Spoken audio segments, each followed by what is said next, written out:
We all carry regrets that keep us awake at night, choices that haunt us years later. For Alpha King Thorne, that burden has shaped 30 years of ruthless rule in the kingdom of Valdris. When he finds a dying Omega woman tied to a tree in the woods, left as bait for wild beasts, he breaks every law he has sworn to uphold. He cuts her down and saves her life. As he holds her broken body, the feared king whispers words no one has ever heard from him. I once left someone like you behind. I never forgave myself. His confession reveals a secret pain that has driven him to become the most merciless ruler in the land. But what happened in his past that could break such a powerful man? Before we jump back in, tell us where you're tuning in from, and if this story touches you, make sure you're subscribed, because tomorrow I've saved something extra special for you. The iron crown upon King Thorne's head bore the scars of 3 decades of conquest, each dent and scratch a testament to battles won through blood and determination. In the great hall of Valdris, where banners of defeated kingdoms hung like ghosts, along the stone walls, the weight of that crown had never felt heavier. The morning light streaming through stained glass windows cast fractured rainbows across the polished floor, but Thorne saw only shadows. At 52, the Alpha King commanded. Respect through presence alone. His broad shoulders had carried the burden of leadership since he was barely more than a boy, and his weathered hands had signed treaties written in the ashes of his enemies' hopes. The scar running from his left temple to his jaw told the story of the Battle of Thornwick, where he had claimed 3 kingdoms in a single day. Yet today, those same hands trembled as he held a simple piece of rope, the bonds that had held the dying woman he had found in the whispering woods. Commander Marcus stood at attention beside the throne, his loyal face etched with concern. They had served together for 25 years, through campaigns that had expanded Valdris from a modest mountain kingdom to an empire stretching across 7 territories. Marcus knew every one of Thorne's battle strategies, could predict his movements in combat, and had saved the king's life more times than either man cared to count. But this morning Marcus looked upon his sovereign with the bewilderment of a man watching a stranger. "Your Majesty," Marcus ventured carefully, "the council awaits your decision regarding the morning's patrol routes. Lord Brennan grows impatient." Thorne's fingers tightened around the rope. 3 days had passed since he had carried the broken woman through the castle gates, defying every law he had written, and every tradition his father had left him. In the hierarchy of Valdris, Omegas occupied the lowest rung, useful for labor and breeding, but disposable when their value diminished. The practice of forest abandonment had been codified into law generations ago. When an Omega could no longer serve, when they became a burden or brought shame upon their household, they were bound and left in the deep woods for nature to reclaim.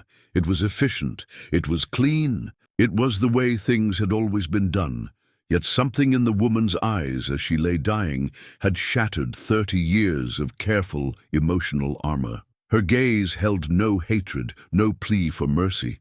Only a quiet acceptance that broke something fundamental. Inside him, in that moment, as he had cut through her bonds with his hunting knife, King Thorne had seen another face, another pair of eyes that had looked at him with that same resigned understanding. Sarah. The name echoed in his mind like a prayer he had forgotten how to say. 28 years had passed since he had last spoken it aloud, but the memory remained as sharp as a blade between his ribs.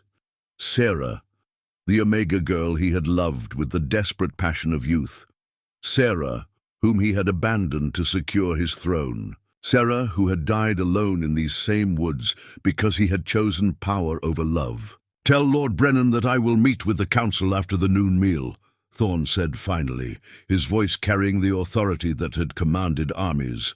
"And Marcus, how fares our guest?" The question hung in the air like smoke from a dying fire. Marcus shifted uncomfortably, glancing toward the hidden chambers beneath the castle, where healer Ilara tended to the woman they had saved. The very existence of those chambers was a secret known only to Thorne's most trusted advisors. A network of rooms carved from the living rock, originally designed as safe passages during sieges, now serving as a sanctuary for one who should not exist within these walls. Healer Ilara reports that she grows stronger each day, Marcus replied. Her wounds are healing, though she speaks little. The healer believes she may have suffered trauma beyond the physical. Thorne nodded slowly, understanding more than Marcus could know. In the 3 days since her rescue, the woman, who had whispered the name Lyra during her fevered recovery, had begun to reveal glimpses of the person beneath the broken victim. Ilara spoke of intelligent questions about the castle's history, of gentle hands that helped with small tasks despite her own pain, of eyes that held depths suggesting education and breeding far above her supposed station. The contradiction troubled him. Omegas bound for abandonment were typically the broken, the aged, the cast-offs of society. Yet Lyra possessed an elegance of speech and manner that suggested noble birth. How had such a woman come to be tied to a tree in the whispering woods? Your Majesty, came a new voice from the Great Hall's entrance. Court advisor Brennan approached with the measured steps of a man who had spent 40 years navigating the treacherous waters of palace politics. His silver hair was immaculately groomed, his robes bearing the deep blue and gold of House Valdris, but his pale eyes held the sharp intelligence that had made him invaluable to 3 generations of kings. Lord Brennan, Thorne acknowledged, settling back in his throne with the practiced ease of decades. The chair itself was a masterwork of intimidation, carved from black oak and inlaid with steel from the swords of fallen enemies, its high back crowned with the skull of the great. Wolf he had slain during his trials of kingship. Forgive the interruption, but urgent matters require your attention, Brennan said, producing a scroll sealed with red wax. Reports from our border lords speak of unusual movement in the eastern territories. Lord Aldrich sends word that Ashenvale scouts have been seen near our frontier villages. The name sent a chill through the hall. Ashenvale, the kingdom Thorne had conquered 20 years ago in what historians would call the War of the Silver Crown.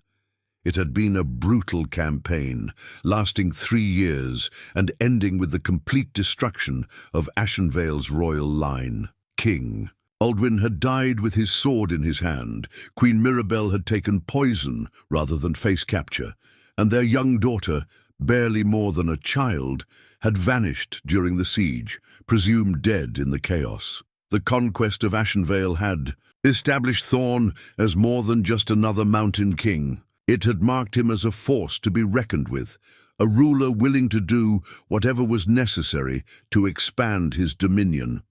The silver mines of Ashenvale had funded his subsequent campaigns, and the kingdom's fertile valleys now fed half of Valdris's population.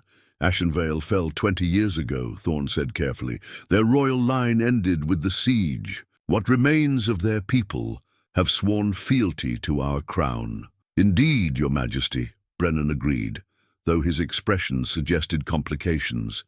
Yet our spies report whispers of a lost heir, stories that have grown bolder in recent months. Some speak of a Princess Lorelei who escaped the siege as a child and has spent these years gathering support in the eastern kingdoms. Thorne's blood turned to ice water in his veins. Lorelei. The name struck him like a physical blow, though he fought to keep his expression neutral. Could it be mere coincidence that the woman he had saved bore such a similar name? Lyra. Could it be a shortened form of Lorelei? Rumors and ghost stories, he said aloud, though his mind raced with possibilities. The people need something to believe in, someone to blame for their troubles. A lost princess makes for compelling folklore. Perhaps, Brennan replied, though his tone suggested he found the explanation insufficient. Nevertheless, I recommend increased patrols along our eastern borders. If there is truth to these rumors, we must be prepared. Thorne nodded his agreement, though his thoughts were already turning toward the hidden chambers beneath the castle. If the woman he had saved truly was Princess Lyrelai of Ashenvale, then his act of mercy had just become the most dangerous decision of his reign. He had not simply saved and abandoned Omega, he had rescued the rightful heir to a kingdom he had destroyed, the daughter of parents he had killed, the last living symbol of his greatest conquest. The irony was as sharp as it was terrible. In trying to atone for abandoning Sarah, he might have saved the one person who had the most cause to see him dead. "Double the eastern patrols," Thorne commanded, his voice steady despite the turmoil in his chest, "and increase the guard rotations. Here at court, if these rumors prove true, we must be ready for whatever may come." As Brennan bowed and withdrew, Marcus stepped closer to the throne. The old soldier's instincts had always been sharp, and Thorne could see questions forming behind his weathered features. "Something troubles you about this Ashenvale matter," Marcus observed quietly. Thorne was silent for a long moment, his gaze fixed on the bloodied rope still clutched in his hands. How could he explain the terrible possibility that his moment of redemption might prove to be his downfall? How could he voice the fear that the woman sleeping in the chambers below might wake with the power to destroy everything he had built? "The past has a way of returning when we least expect it," he said finally. "Old debts demand payment, Marcus. The question is whether we have the courage to pay them." Marcus frowned, clearly unsatisfied with the cryptic response. But years of service had taught him when to press and when to remain silent. This was a moment for silence. Alone once more in his great hall, King Thorne stared at the rope that had bound a dying woman to a tree in the woods. 3 days ago, he had thought it was a chance to ease the guilt that had haunted him for decades. Now, it might prove to be the thread that would unravel his entire kingdom. The discovery came at dawn, carried on the lips of a terrified servant who had glimpsed more than she should have. Word spread through the castle like wildfire through dry grass, reaching the ears of every noble house before the morning bells had finished ringing. By the time Thorne arrived at the emergency council session, the great hall buzzed with the electric tension of scandal and outrage. Lord Brennan stood at the center of a circle of agitated nobles, his usually composed demeanor showing cracks of strain. Around him, the most powerful families in Valdris voiced their shock in increasingly shrill tones. Lady Corvina of House Blackthorn, her silver hair pulled into a severe knot, gestured dramatically as she spoke of tradition and law. Beside her, Lord Gareth of House Ironwood nodded gravely, his massive frame lending weight to every word. "Preposterous," Lady Corvina was saying as Thorne entered. "To harbour such a creature within the sacred walls of our keep, it violates every principle upon which our kingdom stands." "Your Majesty," Lord Brennan said, relief evident in his voice as he spotted the king, "we must discuss this matter with utmost urgency." Thorne approached the group with measured steps, his face a mask of kingly composure despite the storm raging in his chest. He had known this moment would come. In truth, he was surprised it had taken 3 days for someone to discover Lyra's presence. Secrets in a castle were like water in a cracked cup. They always found a way to leak out. "What matter requires such urgent attention?" he asked, though he already knew the answer. "The Omega, Your Majesty," Lord Gareth rumbled, his deep voice carrying the authority of a man whose family had served Valdris for 8 generations. "The one you brought from the woods. The servants speak of her presence in the hidden chambers." A murmur rippled through the assembled nobles. The practice of Omega abandonment was not merely tradition, it was law, codified in the royal statutes and enforced with the same rigor as laws against treason or murder. To interfere with a proper abandonment was itself a crime, one that carried severe penalties even for those of noble birth. "I'm aware of whom you speak," Thorne replied evenly. "What of it?" The question hung in the air like a challenge. Lady Corvina stepped forward, her pale eyes blazing with righteous indignation. "Your Majesty, with the greatest respect, this action violates the sacred laws of abandonment, established by your grandfather and upheld by your father. An Omega marked for the woods must return to the woods. It is the way of things, the way Of things, Thorne repeated slowly, tasting the words like poison. How many times had he spoken those same words? How many times had he used tradition as a shield against conscience? From a leather satchel at his side, Lord Brennan produced a small, worn journal, bound in faded brown leather. Thorne's breath caught in his throat as he recognized it.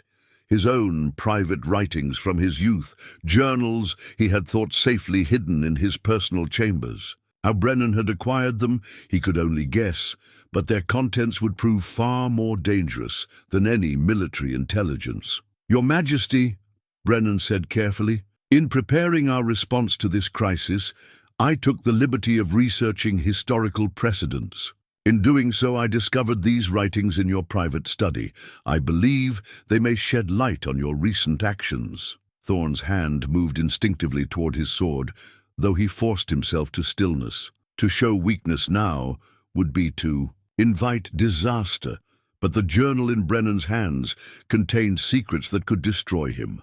Not just his reign, but his very identity as the Iron King who had forged an empire through strength alone. "Read it," he said quietly, surprising everyone present. "If you believe it relevant to our discussion, then read it aloud." Brennan's eyebrows rose slightly, but he opened the journal with practiced efficiency. The pages rustled like autumn leaves. As he found the passage he sought, 15th day of the summer moon, year of the red star, Brennan read in his precise court voice. "Today I made the choice that will haunt me until my dying breath. The council demanded I choose between the crown and my heart, between the security of the throne and the life of the woman I love. They spoke of duty, of tradition, of the greater good. They reminded me that a king cannot afford the luxury of emotion, that the realm must come before personal desire." The hall had fallen silent save for Brennan's voice, which carried the weight of judgment in every syllable. "I chose the crown. I watched as they led Sarah away, bound her hands, and carried her to the Whispering Woods. She did not fight. She did not plead. She looked at me once, and in her eyes I saw not hatred but understanding. That understanding was worse than any curse she might have spoken. I am king now, and I will be king for decades to come, but I will never again be the man who loved without reservation, who believed that love could conquer duty. That man died. Today in the woods with Sarah."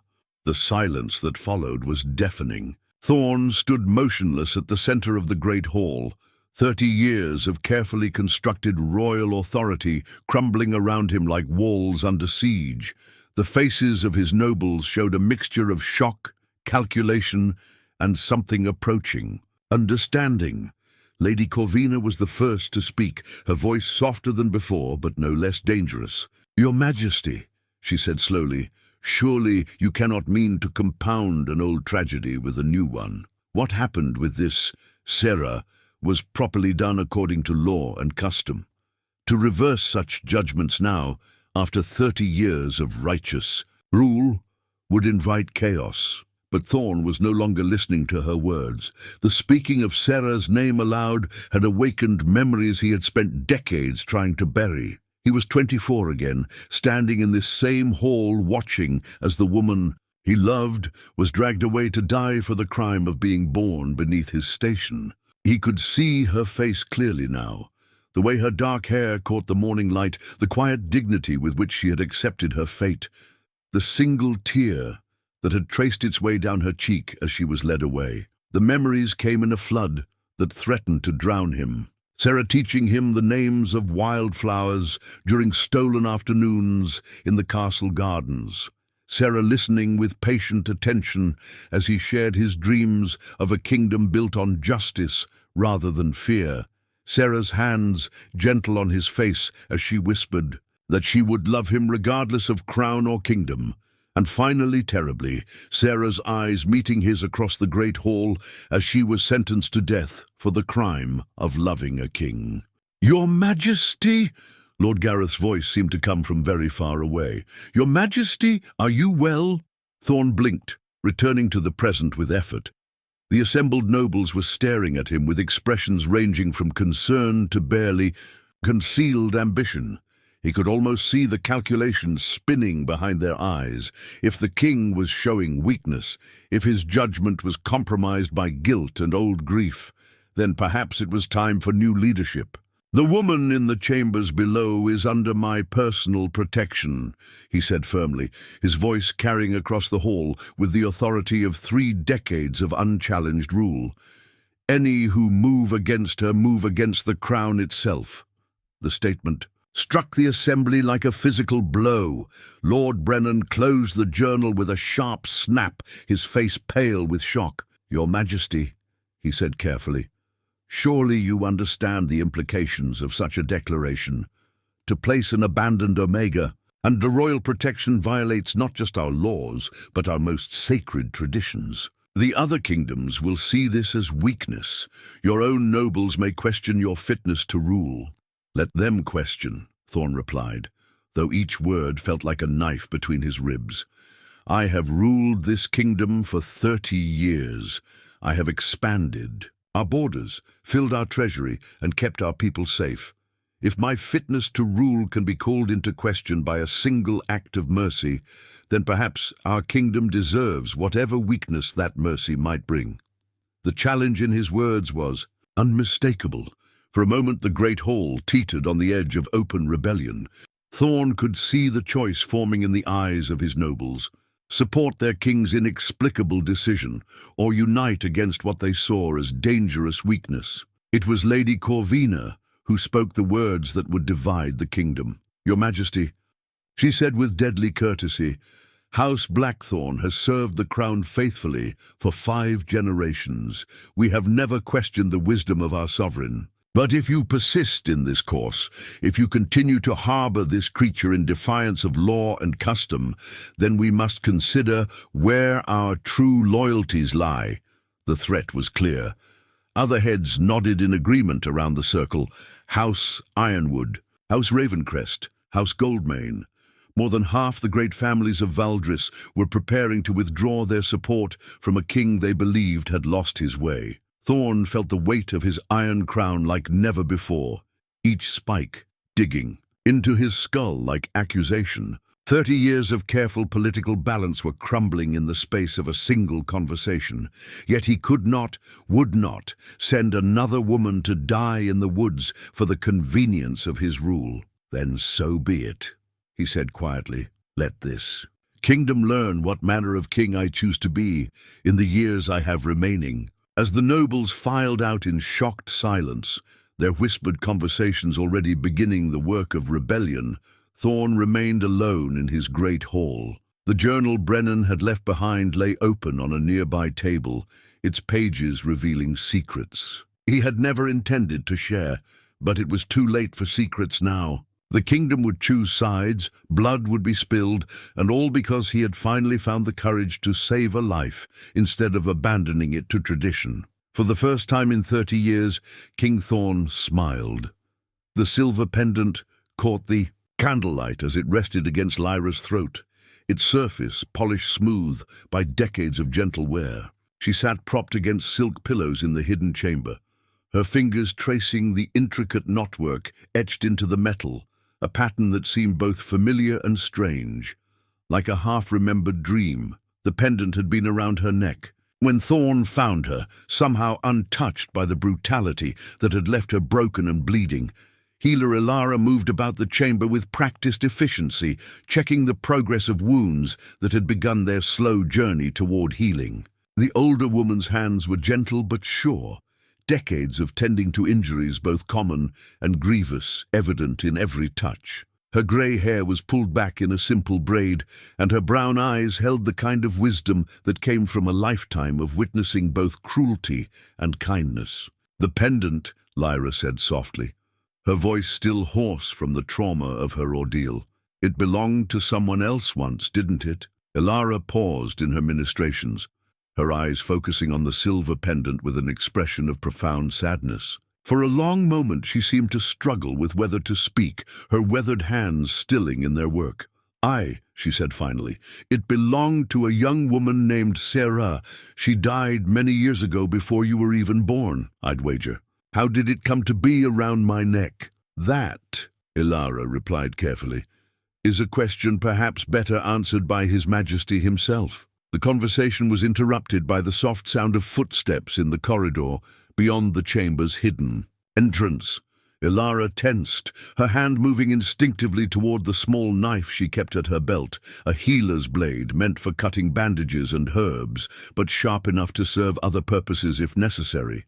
The footsteps paused, followed by the precise sequence of knocks that indicated a friend rather than foe. Ilara relaxed as she recognized the pattern, moving to activate the concealed mechanism that opened the chamber's entrance. King Thorne stepped through the narrow doorway, his broad frame seeming to fill the small space despite its comfortable proportions. He had changed since their last meeting.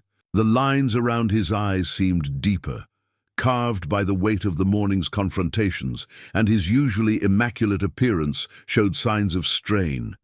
His dark hair, now silver at the temples, was disheveled as if he had run his hands through it repeatedly.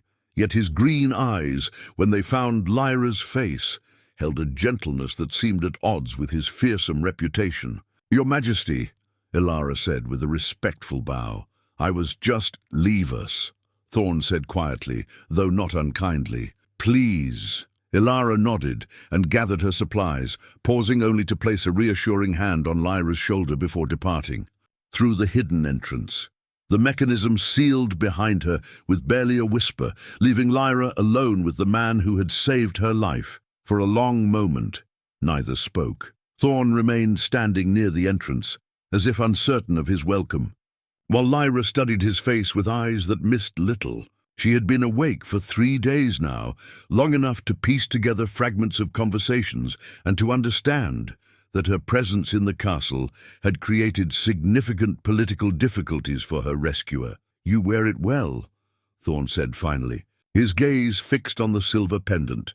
She would have been pleased to know it found its way to someone deserving. "Sirrah," Lyra said simply. Thorne's expression tightened at the name, a flash of old pain crossing his features like a shadow. He moved closer, settling into the chair beside her bed with the careful movements of a man whose body had endured decades of warfare.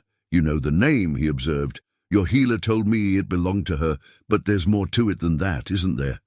You loved her." The directness of the question seemed to catch Thorne off guard. He'd grown accustomed to the careful diplomatic language of his court, where true feelings were hidden behind layers of protocol and implication. Lyra's straightforward manner was like a cool breeze in a stifling room. "I loved her," he admitted, the words seeming to cost him physical effort. "More than I have ever loved anything before or since." What happened to her? Thorne was quiet for so long that Lyra began to think he would not answer. When he finally spoke, his voice carried the weight of 3 decades of guilt. "I abandoned her," he said simply. "The nobles demanded I choose between the crown and my heart. I chose the crown. She died in the Whispering Woods, tied to a tree just as you were, left for the wolves and the elements." Lyra's hand moved instinctively to the pendant, her fingers closing around the warm silver. The gesture was unconscious but profound, a physical connection to a woman whose fate she had so nearly shared. "And now you've saved me," she said softly. "Is that why? Because you couldn't save her?" "Perhaps," Thorne replied, though his honesty surprised even himself. "Or perhaps because 30 years of regret have finally grown heavier than 30 years of power." They sat in comfortable silence, two people bound together by tragedy and rescue, by the weight of choices made and unmade. The hidden chamber felt removed from the world above, a pocket of peace in a castle that was rapidly dividing against itself. "The nobles are angry," Lyra observed. "It was not a question." "The nobles are terrified," Thorne corrected. "They have built their lives on the certainty that tradition equals strength, that mercy equals weakness. Your presence here challenges everything they believe about how a kingdom should be ruled." "Then perhaps I should leave." "No." The word came out more forcefully than Thorne had intended. He softened his tone, but his eyes remained intense. "No. I have spent 30 years ruling as they demanded, governing through fear and rigid tradition. I will not spend my remaining years adding another death to my conscience.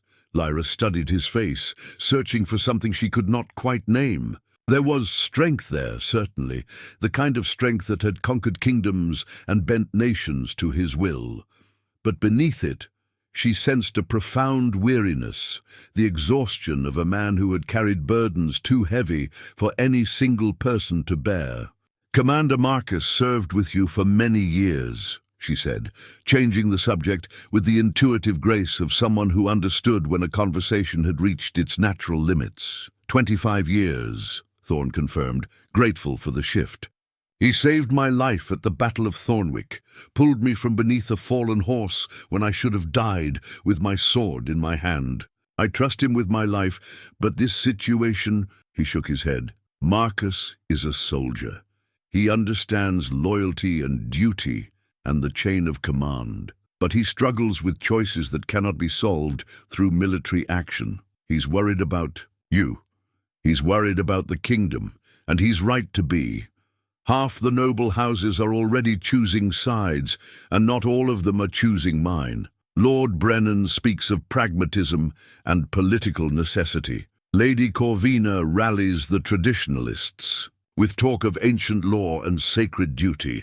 Within a fortnight we may face open rebellion." Lyra absorbed this information with the calm attention of someone accustomed to political complexity. Her response, when it came, revealed an understanding of statecraft that seemed far beyond her apparent station. "Rebellions succeed when they can claim moral authority," she said thoughtfully. "Your nobles can argue tradition and law, but can they argue justice? Can they convince your people that strength lies in abandoning the helpless rather than protecting them?" Thorne looked at her with new interest. The observation was astute, revealing a mind shaped by education and experience far beyond what he might have expected from an abandoned Omega. "You speak as one familiar with the workings of politics," he said carefully.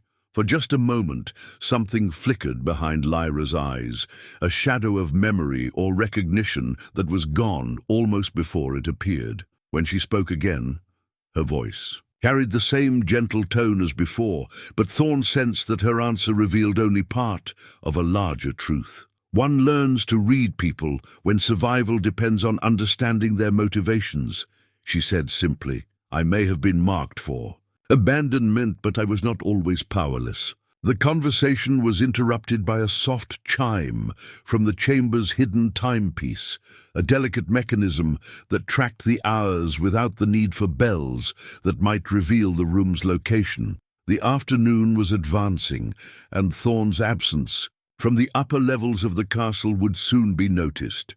"I must return to the surface," he said with obvious reluctance. "There are matters that require the king's attention, decisions that cannot be delayed." "Of course," Lyra replied, though her fingers tightened almost imperceptibly around Sarah's pendant. Thorne rose from his chair, then paused at the threshold of the hidden entrance. When he turned back, his expression held a vulnerability that, if you had ever seen.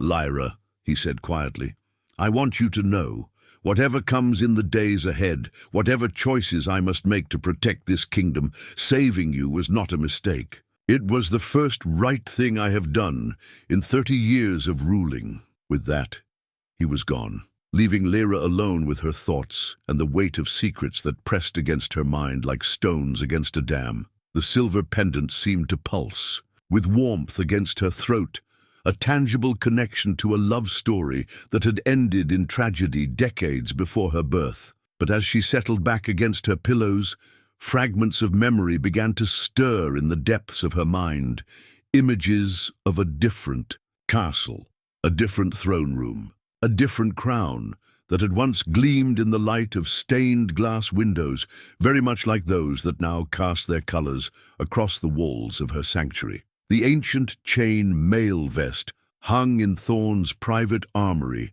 like a ghost of expectations. Past, its steel links dark with age and the weight of inherited duty. It had belonged to his father, King Aldric the Stern, and to his grandfather before him.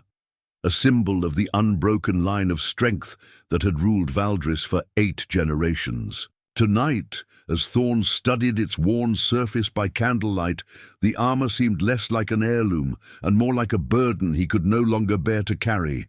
Healer Ilara had become more than a caretaker in the weeks since Lyra's rescue. She had become a bridge between two worlds, carrying messages and observations between the hidden chambers and the realm above. Her loyalty to Thorne was absolute, forged through years of tending to his wounded soldiers and keeping the secrets that a kingdom's survival sometimes required. But even Ilara's steadfast devotion was being tested by the political storm gathering. Above their heads, she asks questions that would make a court scholar proud, Ilara reported during one of their clandestine meetings in the armory. Yesterday, she inquired about the treaties that ended the War of the Silver Crown. Today, she wanted to know about the taxation policies in the Eastern Territories. Her knowledge runs deeper than she lets on, Your Majesty. Thorne nodded thoughtfully, though the revelation only added to his growing certainty that Lyra was far more than she appeared. The name Lirelai echoed in his mind like a half-remembered melody, and the more time he spent in her presence, the more convinced he became that the woman he had saved was the lost princess of Ashenvale. "How does she seem when she speaks of these matters?" he asked. "Careful," Ilara replied without hesitation. "Like someone walking through a field where she knows traps have been laid but cannot see exactly where. She remembers things, I'm certain of it, but she guards those memories like a miser guards gold." The conversation was interrupted by urgent footsteps in the corridor outside. Commander Marcus appeared in the doorway, his weathered face grim with news that could not wait for a more appropriate hour. "Your Majesty," Marcus said, his voice carrying the weight of military efficiency that had guided him through 3 decades of service. "We have a situation that requires immediate attention." Thorne gestured for him to continue, though he could already sense the nature of the crisis from his old friend's expression. "Lord Gareth has withdrawn House Ironwood's support," Marcus reported. "He's taken his family and retainers back to their ancestral lands, claiming he cannot serve a crown that has forgotten the sacred traditions of our people. Lady Corvina has sent similar word from House Blackthorn. They're calling for a council of the noble houses to discuss what they term the king's fitness to rule." The news struck Thorne like a physical blow, though he had been expecting it. For days, House Ironwood controlled the kingdom's primary iron mines, while House Blackthorn commanded the largest private army outside of the royal forces. Their defection would encourage others to follow, creating a cascade of rebellion that could tear Valdris apart. "How many remain loyal?" Thorne asked, though he suspected he already knew the answer. "Perhaps a third of the great houses," Marcus replied honestly. "Lord Brennan counsels compromise. He believes you could still salvage the situation by reversing your decision regarding the woman. The others are either openly defecting or waiting to see which way the wind blows." Thorne absorbed this information with the calm that had served him through countless military campaigns. In battle, panic was the enemy of clear thinking, and the current crisis required the same measured approach he had once brought to siege warfare. "Double the guard rotations," he commanded. "I want loyal men on every gate and checkpoint, and send word to our border commanders. If the noble houses are choosing sides, our external enemies may see opportunity in our division." Marcus nodded and departed to carry out his orders, leaving Thorne alone with Ilara in the armory's flickering candlelight. The healer's face showed the strain of divided loyalties. Her duty to the crown warring with her concern for the woman she had come to care for. "Your Majesty," Ilara said carefully, "perhaps it would be wise to speak with her about these developments. She has a right to know that her presence here may cost you your throne." Thorne considered this suggestion, weighing the competing demands of honesty and protection. Part of him wanted to shield Lyra from the knowledge of the chaos her rescue had unleashed, but a larger part recognized that she deserved to understand the full scope of the situation. "You're right," he said finally. "She should know what her salvation has cost." The journey to the hidden chambers felt longer than usual. Each step weighted with the knowledge that the kingdom was fracturing around them. When Thorne entered Lyra's sanctuary, he found her sitting by the narrow window that looked out onto the castle's inner courtyard, her attention focused on something beyond the glass. "You can see them from here," she said without turning around. "The servants packing wagons, the guards with their hands closer to their swords than usual. Something has changed." Her perceptiveness no longer surprised him, but it continued to reinforce his growing certainty about her true identity. A common Omega would not have read the subtle signs of political upheaval with such accuracy. House Ironwood and House Blackthorn have withdrawn their support, Thorne said, settling into the chair beside her. "Others are following their lead. The kingdom divides, and I fear we stand on the edge of civil war." Lyra turned from the window, her dark eyes studying his face with an intensity that seemed to peer into his very soul. The silver pendant caught the afternoon light, its surface gleaming like a small star against her throat. "Because of me," she said simply. "Because of choices I made long before I found you in those woods." Thorne corrected firmly. "Because I finally chose mercy over tradition, love over duty. Because I decided that 30 years of ruling through fear was long enough. And if I were to leave, if I were to walk away from this sanctuary and never return, would that heal the wounds that have opened?"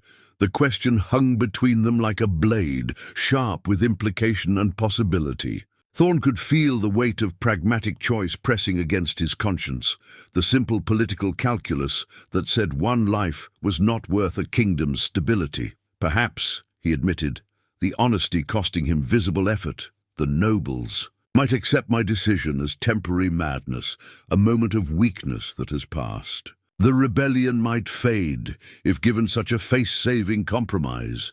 Then perhaps I should— No! The word came out with the force of absolute command, surprising them both with its intensity.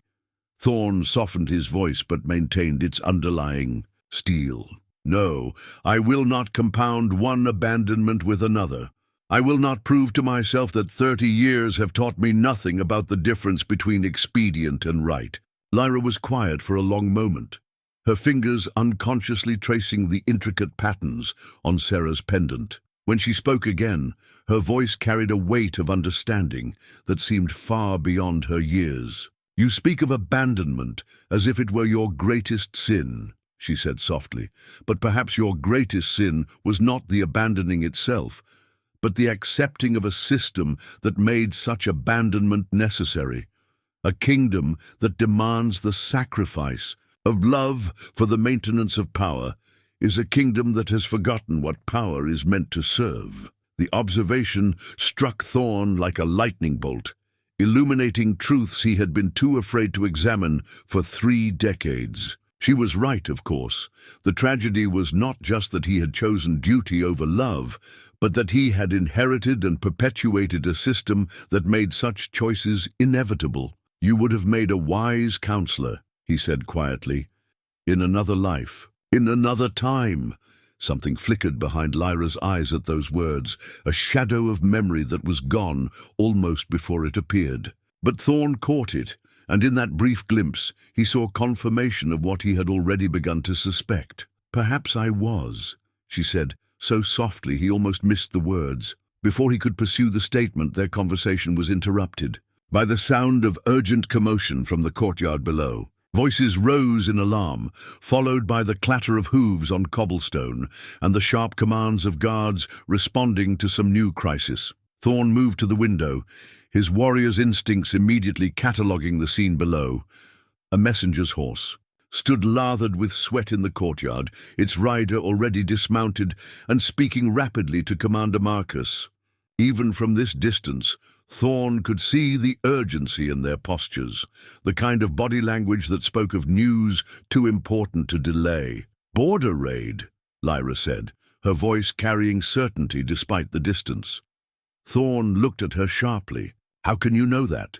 "The horse's condition suggests a long, hard ride. The messenger's clothes show dust from the eastern roads. I can see it even from here." And your commander's posture suggests military rather than political news. She paused, her expression growing thoughtful. The question is whether it's opportunistic bandits taking advantage of your internal troubles, or something more organized. Her analysis was disturbingly accurate, revealing a familiarity with military intelligence that no abandoned Omega should possess. Thorne found himself staring at her with new understanding, pieces of a long-hidden puzzle beginning to fall into place. You know things, he said slowly, that you should not know. You see patterns that require training to recognize. You speak of statecraft and warfare as if... A sharp knock at the hidden entrance interrupted his words. The precise pattern indicated Marcus, and Thorne activated the concealment mechanism with growing certainty that the news would be as grave as Lyra had predicted. Marcus entered the chamber with the quick, efficient movements of a soldier bearing urgent intelligence. His face was grim, but his eyes held the sharp focus that came with clear military objectives. "Your Majesty," he said without preamble, "we have reports of organized forces moving against our eastern borders. These are not bandits or raiders. The attacks are too coordinated, too well planned. Someone is using our internal division as cover for military action." "Ashenvale?" Thorne asked, though he already suspected the answer. "The scouts report banners they don't recognize, but the tactics are familiar. Whoever leads these forces knows our defenses, knows our troop movements. This feels like a campaign planned by someone with intimate knowledge of our military capabilities."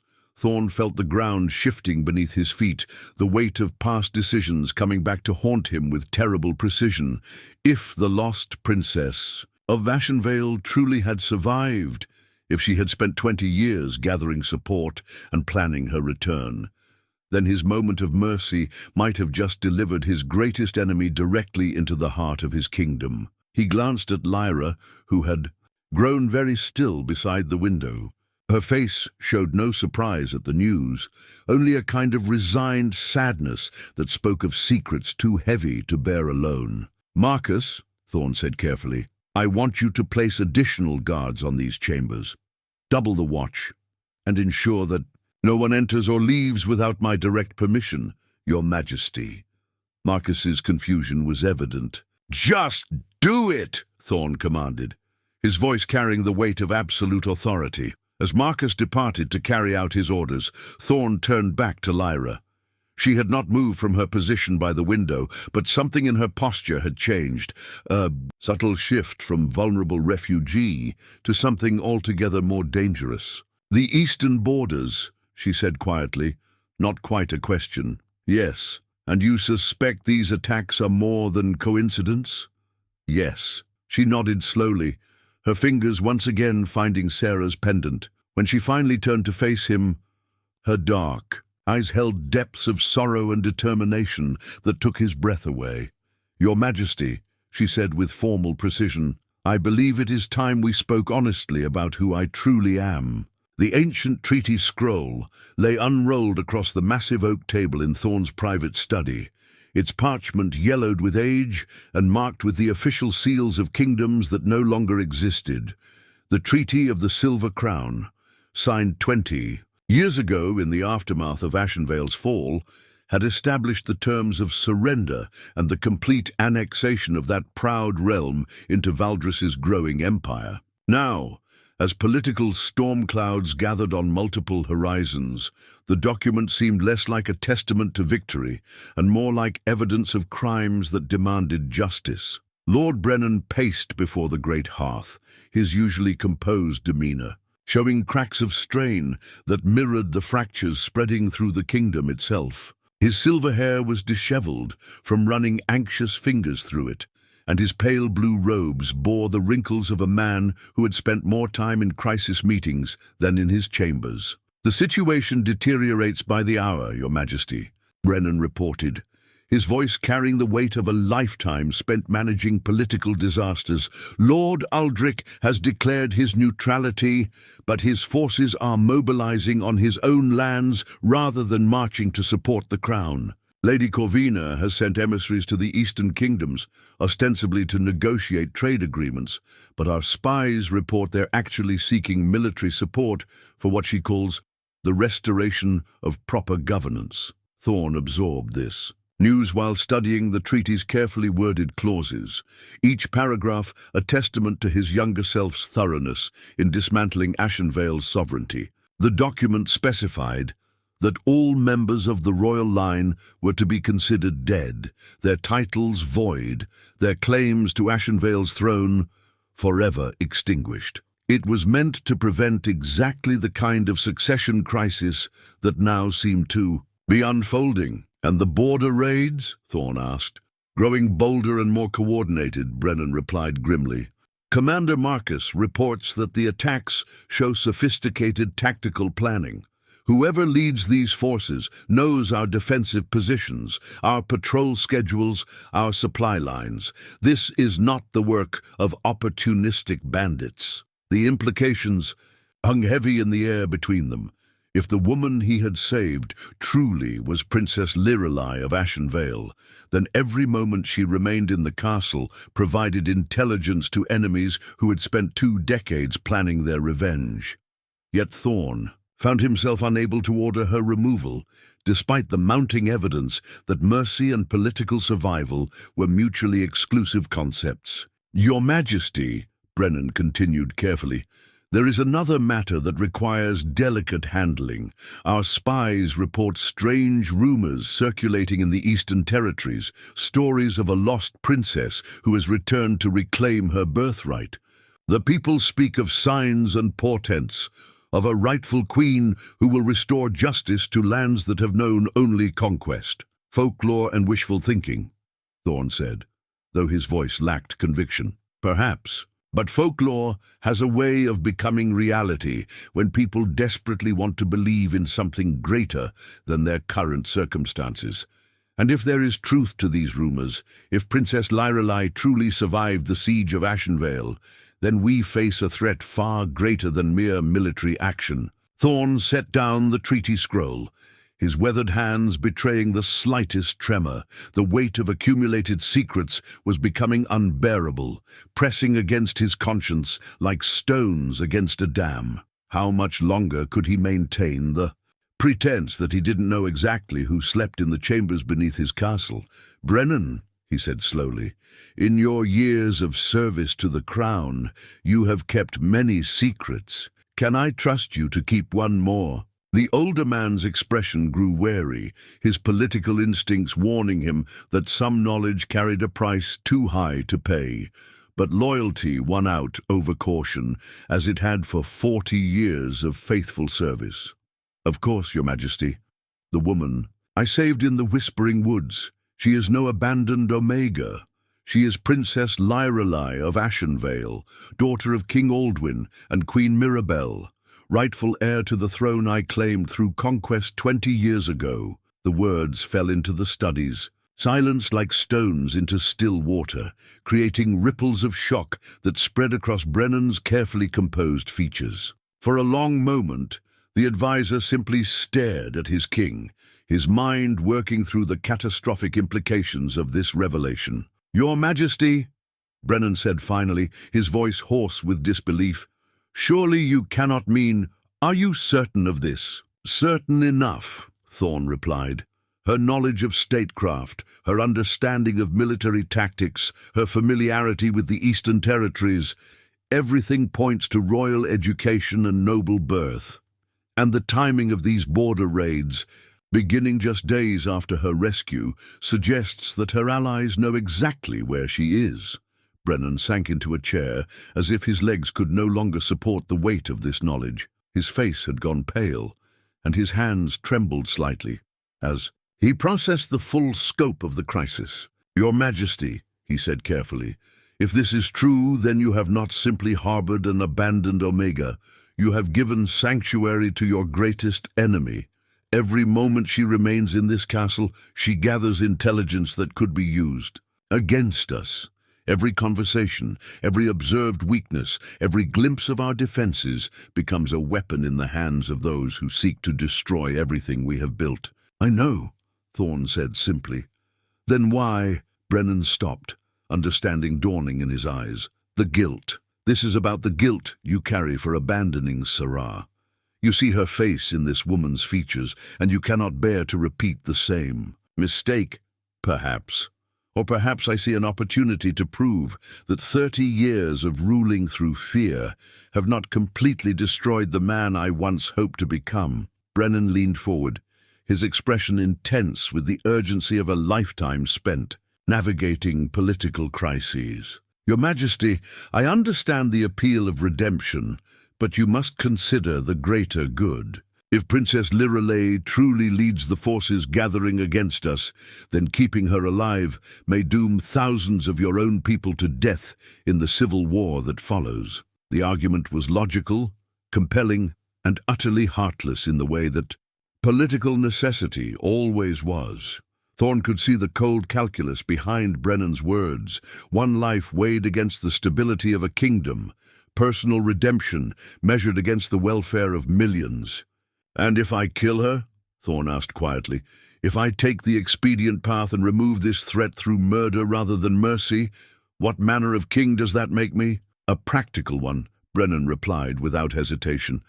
A king who understands that leadership sometimes requires choices that would horrify ordinary men. A ruler who places the welfare of his people above his own conscience. The words stung because they contained enough truth to be dangerous. How many similar choices had Thorne made over the years? How many expedient deaths had he ordered in the name of political stability? The Treaty of the Silver Crown itself was built upon such practical brutality, the systematic elimination of everyone who might challenge his conquest of Ashenvale. Your Majesty, Brennan continued, pressing his advantage, consider what Princess Lirelei represents to our enemies. She is not just a claimant to Ashenvale's throne. She is a living symbol of resistance to Valdris's expansion. Every conquered territory, every annexed kingdom, every noble house that has submitted to our rule will see her as proof that your empire can be challenged. And what does she represent to our people? Thorne countered. What message does her murder send to the citizens of Valdris about the nature of their king's justice? That their king is strong enough to make the hard choices, Brennan replied firmly. That mercy does not extend to those who would destroy the peace we have built. The debate was interrupted by urgent knocking at the study door, the kind of rapid, desperate sound that indicated news too important to wait. Thorne called for entry, and Commander Marcus strode into the room with the bearing of a soldier carrying battlefield intelligence. Your Majesty, Marcus said without preamble, we have received a formal communication from the Eastern forces. They are not bandits or raiders. They march under the banner of Ashenvale restored, and they demand the immediate return of their rightful queen. The room fell silent as the implications of this news settled like lead weights in their stomachs. The carefully maintained fiction that the border raids were mere criminal activity had just been shattered, replaced by the stark reality of organized military action with clear political objectives. They know she's here, Brennan said, his voice barely above a whisper. Somehow they know exactly where she is. Thorne felt the last of his illusions crumbling around him like walls under siege. The woman he had saved was not simply a victim of circumstance. She was a key player in a conspiracy that had been decades in the planning. Her rescue had not been an act of random mercy, but the springing of a carefully laid trap. What do they offer in return for her release? Thorne asked, though he suspected he already knew the answer. Marcus consulted the dispatch in his hands, his weathered face grim with the message's contents. Safe passage to the eastern borders for your Majesty and your immediate family. Exile rather than execution, on the condition that you never again set foot in any territory that once belonged to Ashenvale. And if I refuse? Total war, your Majesty. They promise to reclaim every acre of Ashenvale soil, to free every person who has suffered under what they call the tyrant's rule. They speak of justice for the dead and restoration for the living. The offer was both generous and insulting, mercy for the man who had destroyed their kingdom, but only if he surrendered everything he had built and spent his remaining years in powerless exile. It was the kind of bargain that acknowledged his strength while demanding his complete capitulation. "How long do we have to respond?" Thorne asked. 7 days, Your Majesty. They will await your answer at the border fortress of Ironhold. As Marcus departed to prepare the castle's defences, Thorne found himself alone with Brennan and the weight of an impossible choice. The treaty scroll seemed to mock him from its place on the table. All those careful legal phrases that had seemed so important 20 years ago, now revealed as nothing more than elaborate justifications for conquest and murder. "Your Majesty," Brennan said quietly, "there is still time to resolve this quietly. An accident could be arranged, a fall down the stairs perhaps, or a reaction to her medications. No one would question the death of a woman still recovering from serious injuries." Thorne looked at his long-time advisor, seeing for the first time the cold pragmatism that had made him so effective in service to the crown. Brennan was not evil. He was simply a man who had learned to calculate human lives like entries in a ledger, weighing individual tragedy against collective benefit. "No," Thorne said firmly. "Whatever comes, whatever price we pay for my choices, I will not add her murder to my conscience. We will find another way. And if there is no other way, if the only choices are her death or the destruction of everything we have built." Thorne was quiet for a long moment, his gaze fixed on the flames, dancing in the hearth. When he finally spoke, his voice carried the weight of a decision that would define the remainder of his reign. "Then perhaps it is time to discover what kind of king I truly am." The war banner of Valdris hung motionless in the still air of the castle's highest tower, its deep blue field marked with the silver wolf that had been Thorne's personal sigil since his youth. He had carried that banner through a dozen campaigns, watched it wave over conquered cities and surrendering armies, seen it become a symbol of terror to his enemies and pride to his people. Now, as he stood in the tower's windowed chamber, the banner seemed less like a mark of honor and more like evidence of a legacy he was no longer certain he wanted to claim. The view from the tower encompassed the entire breadth of his kingdom, rolling hills dotted with prosperous villages, trade roads busy with merchants and travelers, the distant sparkle of rivers that carried goods from the mountains to the sea. It was a realm built through conquest but sustained by more than mere force, a complex tapestry of cultures and peoples who had found prosperity under Valdris's rule. Yet even from this height, Thorne could see signs of the growing crisis. Smoke rising from beacons that carried news of border raids, the unusual activity of messenger birds flying between noble houses, the subtle positioning of military forces that spoke of preparations for conflict. Lyra stood beside him at the great window, her presence in this most secure part of the castle, a risk that would have horrified his security advisors had they known of it. But Thorne had grown tired of hiding from truth, tired of pretending that the woman whose life he had saved was anything other than the lost princess whose survival threatened everything he had built. "It's beautiful," she said softly, her gaze sweeping across the landscape below. "I had forgotten how beautiful it could be, seeing a kingdom from this perspective." "You've stood in towers like this before," Thorne observed. It was not a question. Yes, though the view was different then. Different. Lands, different people. A different time, when the world seemed full of possibilities, rather than weighted down by the consequences of old choices. She spoke with the voice of experience, of someone who had once held power and understood its burdens. The careful disguise of confused victim had finally been set aside, replaced by the natural bearing of someone born to rule. "The siege of Ashenvale lasted 3 years, Thorne said quietly. "I often wondered what became of the royal family in those final days. The king and queen chose death over surrender, but their daughter, she simply vanished. Some said she died in the chaos. Others claimed she escaped in the night, spirited away by loyal servants to safety in distant lands. Lyra was silent for a long moment, her fingers absently tracing patterns on the window's stone frame. When she finally spoke, her voice carried the weight of memories too painful to fully embrace. "She was 12 years old when the siege began," she said softly.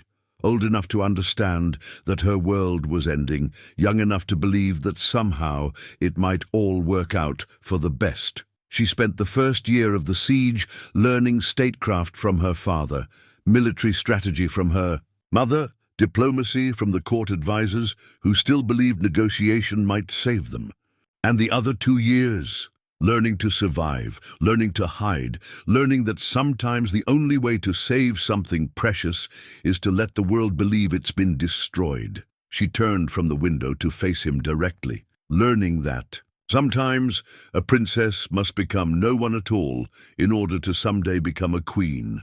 The admission hung between them like a bridge finally built across a chasm that had separated them for weeks. Thorne felt a complex mixture of relief and terror.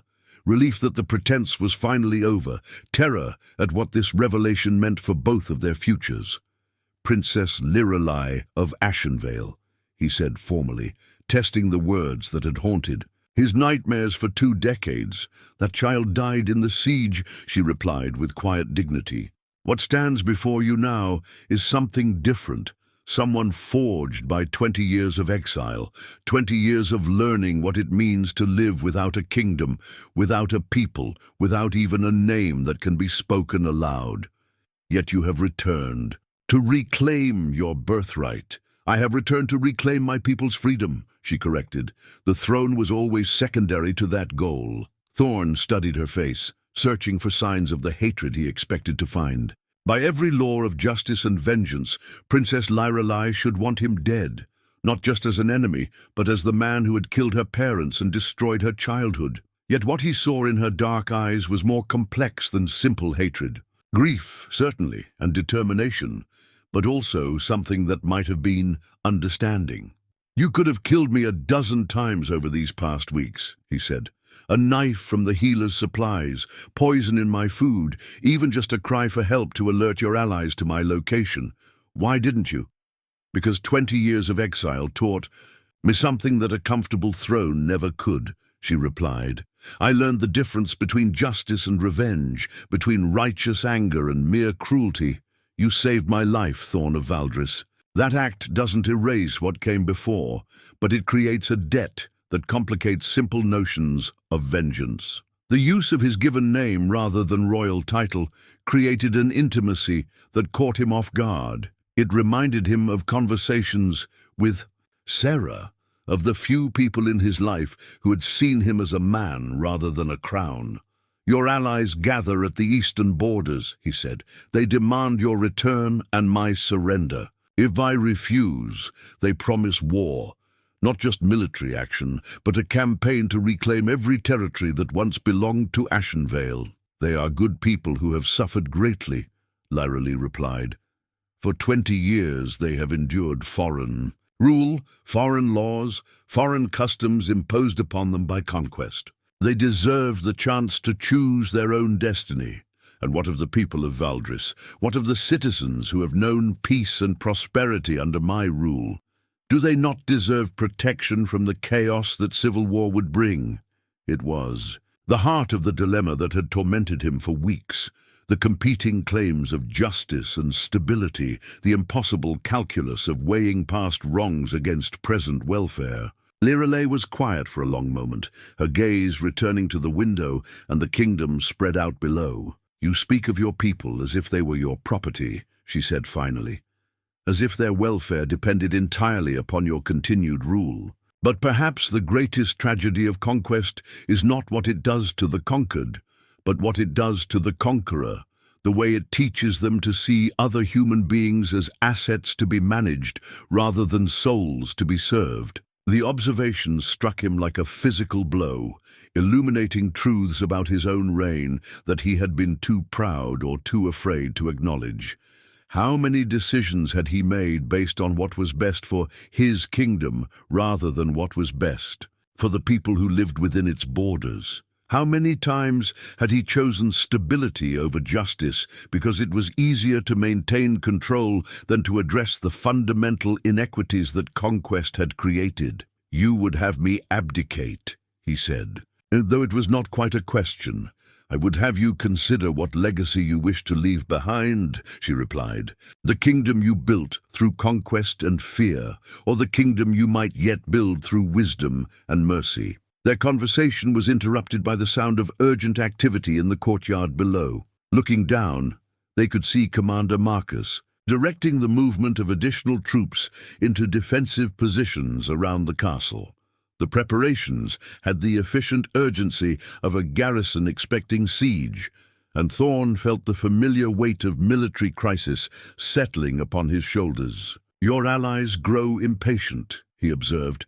"They grow desperate," Lirelei corrected. 20 years is a long time to wait for justice. They see their queen within their enemies' walls, and they fear that delay means death. For me, for them, for the dream of freedom they have carried across 2 decades of oppression. "And what do you counsel? What would you have me do with the knowledge of who you are and what your return means?" Lirelei turned from the window to face him fully, her expression grave with the weight of impossible choices. When she spoke, her voice carried the authority of someone who had thought deeply about the consequences of every possible action. "I counsel honesty," she said simply. "Truth has a way of creating possibilities that deception never can. Perhaps there is a path forward that serves both justice and mercy, but we will never find it while we remain trapped in the shadows of old lies. You speak as if peace were possible between us, as if the daughter of the king I killed and the man who destroyed her kingdom could find common ground." "Stranger things have happened," she replied with the ghost of a smile. "After all, the tyrant king of Valdris saved the life of the lost princess of Ashenvale. If that miracle is possible, perhaps others are as well." The sound of approaching footsteps interrupted their conversation. Commander Marcus appeared at the tower entrance, his weathered face showing the strain of a soldier caught between conflicting loyalties. "Your Majesty," Marcus said carefully, "forgive the intrusion, but urgent matters require your immediate attention. We have received additional communications from the Eastern forces.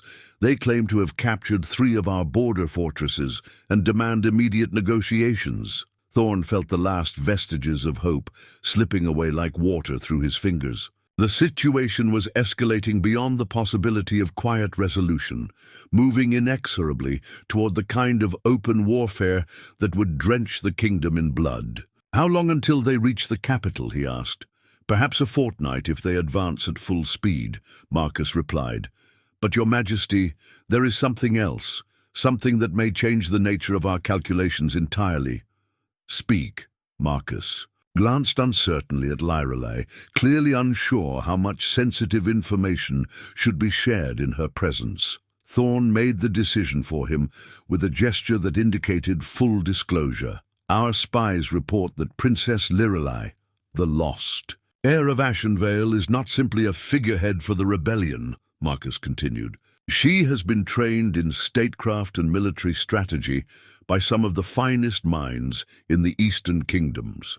More than that, she has spent 20 years building alliances and gathering resources for this moment. This is not a desperate grab for power. It is a carefully planned campaign by someone who understands exactly what she's doing." Thorne looked at Lirelei with new respect, seeing her now not as a victim of circumstance, but as a formidable opponent who had turned 20 years of exile into an education in leadership and warfare.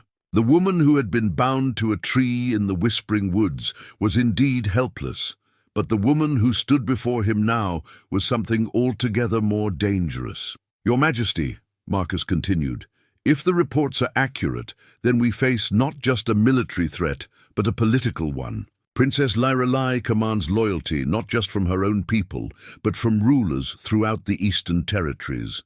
They see her cause as just, and her claim as legitimate. And our own nobles? Divided, as you know. Some remain loyal to the crown, but others begin to question whether supporting your rule is worth the cost of the war that approaches. The tower fell silent as the weight of these revelations settled upon them all. Thorne found himself facing the possibility that his reign, 30 years of careful expansion and consolidation, might end not with military defeat, but with political abandonment. His own nobles choosing the stability of negotiated surrender over the uncertainty of continued resistance. "Your Majesty," Lyrelai said quietly, "perhaps it is time to consider that some wars cannot be won through strength alone, and some victories are too costly to be worth achieving." The royal signet ring lay gleaming in the palm of Healer Ilara's trembling hand, its surface catching the afternoon light that streamed through the tower's great windows. The ring was a masterwork of ancient craftsmanship, white gold inlaid with silver, bearing the intricate seal of House Ashenvale, a flowering tree beneath a crown of stars. It was unmistakably royal, unmistakably authentic, and unmistakably impossible. "I found it sewn into the lining of her cloak," Ilara said, her voice barely above a whisper, "hidden so carefully that I only discovered it while cleaning the fabric. For preservation, Your Majesty, this changes everything we thought we knew." Thorne stared at the ring as if it were a venomous serpent, his mind reeling with the implications of its discovery. He had already suspected Lyrelai's true identity, had already begun to accept the terrible irony that he had saved his greatest enemy. But the ring represented something far more significant than confirmation of royal blood. It was proof of legitimacy, a symbol that could rally entire kingdoms to her cause. "The assassination attempt," Lyrelai said quietly, her voice carrying a weight of understanding that had been absent moments before. "It wasn't abandonment. Someone tried to kill me and make it look like traditional Omega disposal." The revelation struck the tower like lightning, illuminating a conspiracy far more complex than any of them had imagined. Thorne felt the ground shifting beneath his feet as the careful architecture of his assumptions crumbled into dust. "Who?" he asked, though part of him already suspected the answer. "Someone who knew I had returned to Valdris," Lyrelai replied, her dark eyes growing hard with understanding. "Someone who had been watching, waiting for the right moment to eliminate a threat to their own plans. Someone who understood that a dead princess found in the traditional manner would raise no uncomfortable questions." Commander Marcus stepped forward, his soldier's mind already working through the tactical implications of this new intelligence. "Your Majesty, if Princess Lyrelai was meant to die in those woods, then someone within our own borders wanted her eliminated before she could make contact with her allies." "The border raids," Thorne said suddenly, the pieces falling into place with terrifying clarity. "They began too soon after her rescue, almost as if they were meant to provide cover for a search and rescue operation," Lyrelai finished. "My allies were not planning an invasion. They were planning a rescue mission. When I failed to appear at our arranged meeting point, they assumed the worst and began military action to find me." The implications cascaded through Thorne's mind like an avalanche. Everything he had believed about the situation was wrong. The Eastern forces were not invaders seeking conquest. They were rescuers looking for their lost queen. The internal rebellion was not a response to his mercy. It was part of a larger conspiracy that had been planned long before Lyrelai's capture. "Lord Brennan," Marcus said grimly, voicing the suspicion that was forming in all their minds. "He's been pushing hardest for political compromise, suggesting that Your Majesty's decisions represent temporary weakness rather than fundamental change in policy." "More than that," Thorne said, his voice growing cold with understanding. "He's the one who discovered my private journals, the one who knew exactly which passages would be most damaging to my authority. He's been orchestrating this crisis from the beginning. Lyrelay moved to the window, her gaze fixed on something in the courtyard below. When she spoke, her voice carried the authority of someone who had spent 20 years learning to read political situations with deadly accuracy. Your advisor has been playing a longer game than any of us realized, she said. He couldn't simply assassinate you. That would make him appear as a usurper. But if he could demonstrate that your judgment was compromised, if he could show that mercy made you weak and dangerous to the kingdom's stability, then your own nobles would remove you and turn to him for leadership, using my guilt over Serra as the weapon, Thorne said bitterly. He knew that saving you would trigger memories of abandoning her, knew that I would make choices based on emotion rather than political calculation. And when those choices created crisis, he would be positioned as the voice of reason, the steady hand needed to guide the kingdom through chaos. Marcus added, his soldier's mind appreciating the elegant brutality of the strategy. The sound of footsteps on the tower stairs interrupted their discussion. Lord Brennan appeared at the entrance, his silver hair immaculate, and his court robes showing no sign of the political upheaval that had consumed the past weeks. His pale eyes took in the scene. The three of them clustered around the evidence of Lyrelay's true identity, and his expression shifted subtly from concern to calculation. "Your Majesty," Brennan said smoothly, "I came to inform you that additional reports have arrived from the eastern borders. The situation grows more dire by the hour." His gaze fell upon the royal signet ring in Ilara's hand, and for just a moment, his mask of composed loyalty slipped to reveal something far more dangerous. "I see you have made another discovery." "Indeed we have," Thorne replied, his voice carrying the cold authority that had once commanded armies. "We have discovered that the woman I saved is Princess Lyrelay of Ashenvale, rightful heir to the throne I conquered 20 years ago." "A troubling revelation," Brennan said carefully, "though not entirely unexpected, given her obvious education and bearing. The question now becomes what action such knowledge demands." "The question," Lyrelay said, stepping away from the window, "to face Brennan directly is how someone planning an assassination knew exactly when and where to find the lost princess of Ashenvale." Brennan's composure cracked slightly, his pale eyes growing wary as he realized that his conspiracy had been discovered.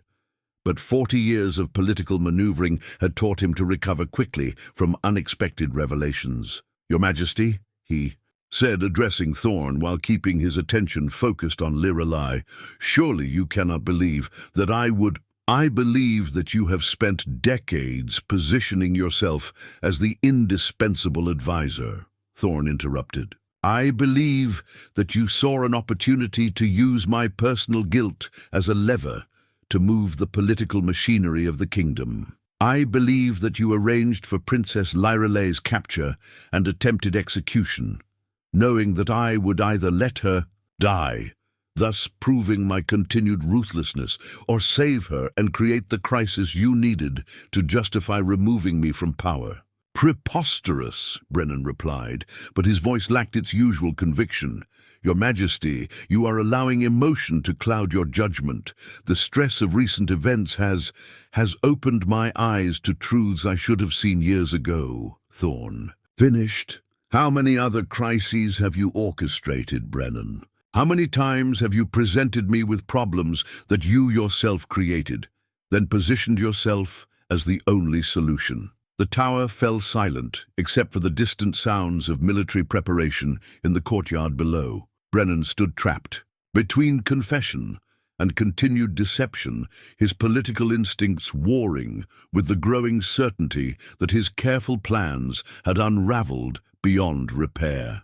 "Your Majesty," he said finally, his voice taking on the tone of patient explanation he had used countless times to guide royal decisions, "even if your suspicions were correct, which they are not, the fundamental situation remains unchanged. Princess Lyrelay's presence in this castle creates an existential threat to the kingdom's stability. Her allies mass at our borders. Your nobles question your fitness to rule, and civil war approaches with every passing hour." "You're right," Thorne said, surprising everyone present. "The situation does require decisive action." For a moment, Brennan's face showed relief, as if he believed his king had finally returned to political rationality. That relief vanished. When Thorne continued speaking, "Commander Marcus, you will place Lord Brennan under arrest for high treason. He will be confined to the Tower dungeons until a full investigation can be completed." "Your Majesty," Brennan protested, his carefully maintained composure finally shattering. "You cannot seriously believe this is madness. The kingdom faces external invasion and internal rebellion, and you arrest your most loyal advisor based on the word of your greatest enemy." "I arrest a traitor based on evidence and logic," Thorne replied calmly. "Marcus, carry out my orders." As the commander moved to apprehend Brennan, the older man's mask of civilized loyalty fell away entirely, revealing the cold ambition that had driven 40 years of careful manipulation. "You fool!" Brennan snarled, his pale eyes blazing with frustrated rage. "Do you think removing me will solve anything? The noble houses have already chosen sides. The Eastern armies advance regardless of my fate, and your people will never accept an alliance with the daughter of their former enemies. You have doomed your kingdom for the sake of your guilty conscience." "Perhaps," Thorne acknowledged as Marcus bound Brennan's hands with practiced efficiency, "but I would rather see it fall, honestly, than watch it prosper through lies and betrayal." As Brennan was led away, his final words echoed in the tower with the force of prophecy. "You will regret this choice, Thorne of Valdris. Before this ends, you will beg for the pragmatic solutions you now reject." Alone once more with Lyrelai and Dilara, Thorne felt the weight of his decisions settling upon his shoulders like a cloak made of lead. The conspiracy had been exposed, but the fundamental crisis remained unchanged. Armies still gathered at his borders, nobles still questioned his leadership, and the woman whose life he had saved still represented everything his enemies needed. "To destroy him, Your Majesty," Lyrelai said softly. "Brennan was right about one thing. My presence here does create an impossible situation for your rule. Perhaps it would be better if I simply left, returned to my allies, and removed this complication." "From your life? No," Thorne said firmly, the word carrying the weight of 30 years of royal authority. "I have spent my entire reign making decisions based on political calculation rather than moral conviction. I will not begin that pattern again now, when the stakes are highest. Even if it costs you your kingdom." Thorne looked out over the realm. He had spent his lifetime building, seeing it now not as a monument to his own power, but as a collection of communities and families who deserved better than to be pawns in the games of kings and conspirators. "Especially then," he said quietly, "a kingdom built on lies and maintained through betrayal is not worth preserving. If Valdris is to survive what comes next, it must be reborn on a foundation of truth, even if that truth destroys everything." I thought I had accomplished. The royal signet ring caught the late afternoon light as Lyrelai picked it up from Ilara's palm, sliding it onto her finger with the practiced ease of someone who had worn such symbols of authority before. For the first time since her rescue, she looked fully like what she was, not a victim or a refugee, but a queen preparing to reclaim her birthright. "Then perhaps," she said with quiet dignity, "it is time to discover whether two former enemies can become allies in the service of something greater than either of their ambitions." The battle-worn sword lay across Thorne's lap as he sat in his private armory, its blade catching the flickering light of oil lamps that had burned through the night. The weapon had belonged to his grandfather, had been carried by his father, and had served Thorne himself through 3 decades of conquest and war. Its steel bore the nicks and scratches of 100 battles, each mark a story of victory purchased with blood and determination. Yet tonight, as dawn approached and the final confrontation drew near, the sword felt heavier than it ever had before. weighted not just with metal and memory, but with the choice between the king he had been and the man he might yet become. Commander. Marcus stood at attention beside a detailed map of the kingdom's eastern territories, wooden markers indicating the positions of both loyalist and rebel forces, with the precision of a lifetime spent planning military campaigns. The night's intelligence reports painted a picture of inevitable collision. Princess Lyralee's allies had advanced to within a day's march of the capital, while the noble houses that had declared against Thorne were moving to join them. By tomorrow's sunset, the largest military force ever assembled against Valdris would be camped within sight of the castle walls. "The numbers are not favorable, Your Majesty," Marcus reported with the blunt honesty of an old soldier who had learned that truth, however painful, was more valuable than comforting lies. "Lord Gareth brings 3,000 men from House Ironwood. Lady Corvina commands perhaps 2,000 from House Blackthorn. Combined with the eastern forces under Princess Lyralee's banner, we face an army of nearly 8,000 soldiers. And our own strength?" Thorne asked, though he already knew the answer would be grimmer than he hoped. 4,000 men who remain unquestionably loyal," Marcus replied. "Perhaps another 1,000 whose loyalty wavers with the changing political winds. In a pitched battle, we would be outnumbered nearly 2 to 1. The mathematical reality of military defeat hung in the armory's air like smoke from a funeral pyre. Thorne had faced difficult odds before, had won victories that seemed impossible through superior tactics and the inspiration that came from fighting for something larger than mere survival. But this was different. This was a war against his own people, a conflict that would drench Valdris in the blood of families who had served the crown faithfully for generations. "There is still time for negotiation," Marcus continued carefully. "Princess Lyralee's emissaries have requested a parley before any blood is shed.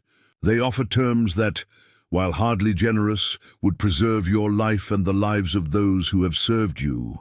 Thorne lifted the ancient sword, testing its balance with the practiced ease of a warrior who had spent more years in armor than in silk. The blade was perfectly weighted, its edge honed to razor sharpness by the castle's weaponsmith only hours before. It was a tool of war, designed for killing and conquest, yet it also represented something more, the tradition of leadership, through strength that had defined his reign and the reigns of his ancestors. "What terms do they offer?" he asked, though part of him already knew the answer would be as bitter as medicine. "Exile for you and your immediate family," Marcus replied. "Safe passage to the Western Kingdoms, with a pension sufficient to maintain a modest household. In exchange, you would formally abdicate all claims to the throne of Valdris and swear never to return to any territory that once belonged to Ashenvale. And what of those who have served me faithfully? What of the soldiers who have bled for this kingdom? The advisors who have given their lives to its prosperity?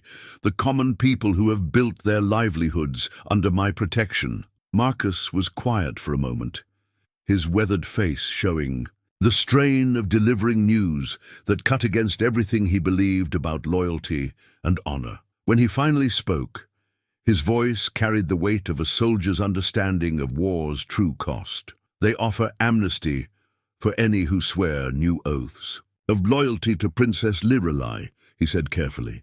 "But, Your Majesty, we both know that such promises are easily made and easily broken when the heat of victory cools to the practical business of governance." The words confirmed Thorne's worst fears about the consequences of surrender. History was littered with the corpses of those who had trusted in the mercy of their conquerors, who had believed that political expedience would protect them from the demands of revenge and retribution. How many of his loyal soldiers would find themselves accused of war crimes?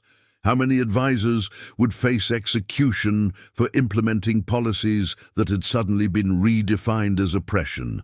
"Your Majesty," Marcus continued, "there is something else you should know before you make your final decision. Princess Lyralee has requested a private audience before the parley begins." She wishes to speak with you alone, away from the advisors and generals who surround both your camps." The request surprised Thorne, though perhaps it shouldn't have. In the weeks since discovering her true identity, he had come to understand that Lyra possessed a complexity of mind and purpose that defied simple categorization. She was neither the helpless victim he had first imagined, nor the vengeful enemy he had later feared, but something more subtle and potentially more dangerous. A leader who understood that some victories were too costly to be worth winning. When and where? Thorne asked. "Dawn, at the Chapel of Memory on the hill overlooking the Whispering Woods," Marcus replied. The location she chose is significant. Indeed it was. The Chapel of Memory had been built 20 years ago to commemorate the fallen of the War of the Silver Crown, both the soldiers of Valdris who had died in conquest and the people of Ashenvale who had perished in defeat. It was meant to be a gesture of reconciliation, a place where the wounds of war might begin to heal through shared acknowledgement of loss. That Liralai had chosen it for their final conversation spoke to a depth of understanding that offered either hope or terrible irony. "Will you meet with her, Your Majesty?" Marcus asked. Thorne considered the question while studying the ancient sword that had seen so much bloodshed. Part of him, the part that had learned statecraft from his father and warfare from necessity, whispered that such a meeting was folly, that it would only provide his enemies with an opportunity for treachery or psychological manipulation. But a larger part, the part that had been awakened by his decision to save a dying woman in the woods, recognized that this might be his last chance to understand what he was truly fighting for. "Yes," he said finally, "I will meet with her, Your Majesty.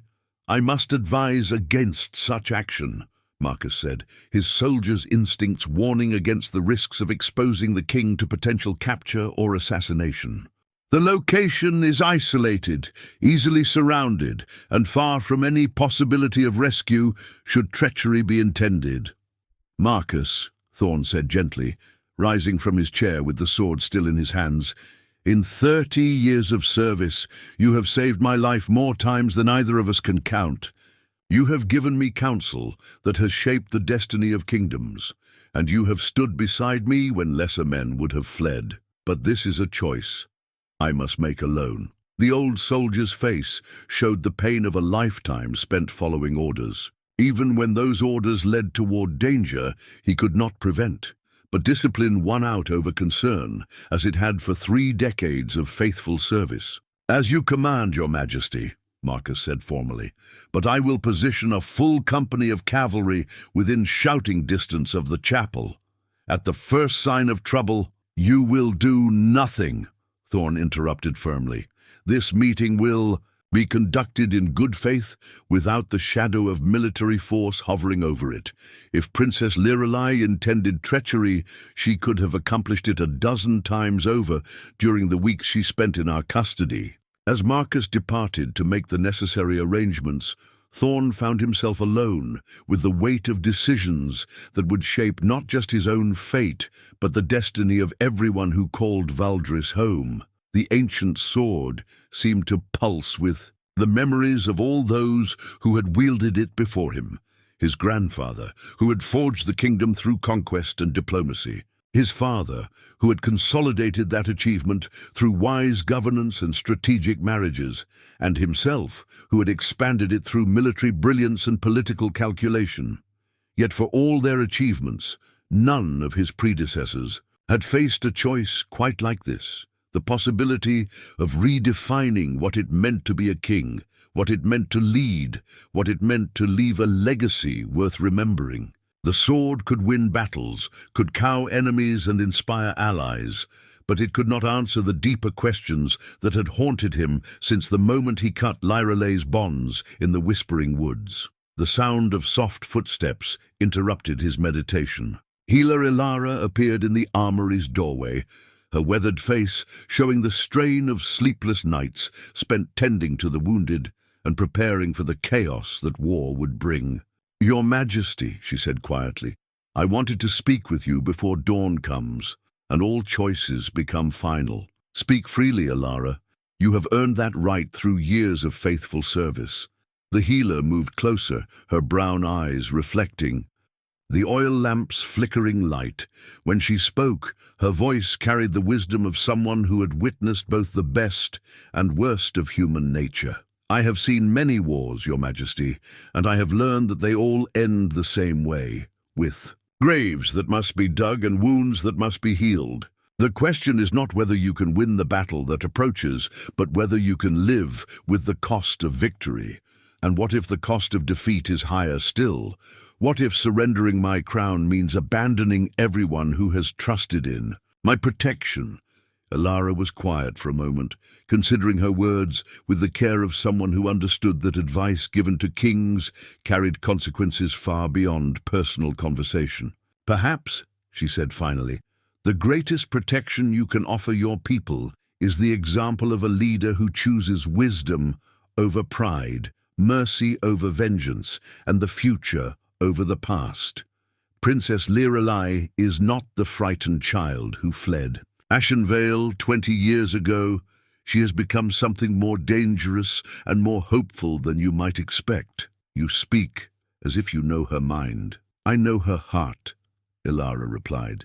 I have watched her these past weeks, seen how she treats those who serve her, observed how she responds to both kindness and cruelty. She is not her father, Your Majesty. She is something new, forged by exile and hardship into a leader who understands that true strength lies not in the ability to inflict suffering, but in the wisdom to prevent it. As Alara departed, leaving Thorne alone once more with his thoughts and the weight of his ancestral sword, the first light of dawn began to creep through the armory's narrow windows. Soon he would ride to the Chapel of Memory to meet with the woman whose life he had saved, and whose survival might yet save or damn them all. The sword would come with him, not as a weapon of war, but as a symbol of everything he was prepared to set aside in the service of something greater than conquest. For the first time in 30 years of ruling, King Thorne of Valdris prepared to fight a battle where victory would be measured not in blood spilled or territory claimed, but in the possibility of peace forged from the ashes of old hatreds. The white banner of truce fluttered in the morning breeze as Thorne approached the Chapel of Memory, its pristine silk a stark contrast against the grey stone walls that bore the names of thousands who had died in the wars that had shaped two kingdoms. The banner had been crafted hastily during the night, its simple design, a dove carrying an olive branch, speaking to hopes that seemed fragile as spider silk in the face of the armies gathering on the horizon. Princess Lirelai stood waiting, beside the chapel's entrance, no longer disguised as a broken refugee, but revealed in her full dignity as the rightful heir to Ashenvale's throne. She wore simple traveling clothes rather than royal regalia, but her bearing spoke of nobility that needed no crown or costly fabric to command respect. The morning light caught the silver of Sarah's pendant at her throat, a reminder of the strange, a chain of events that had brought them to this moment of final reckoning. "Your Majesty," she said formally, as Thorne dismounted from his warhorse, the ancient sword hanging at his side like a promise of violence held carefully in check. "Your Highness," he replied with equal formality, though the words felt strange on his tongue.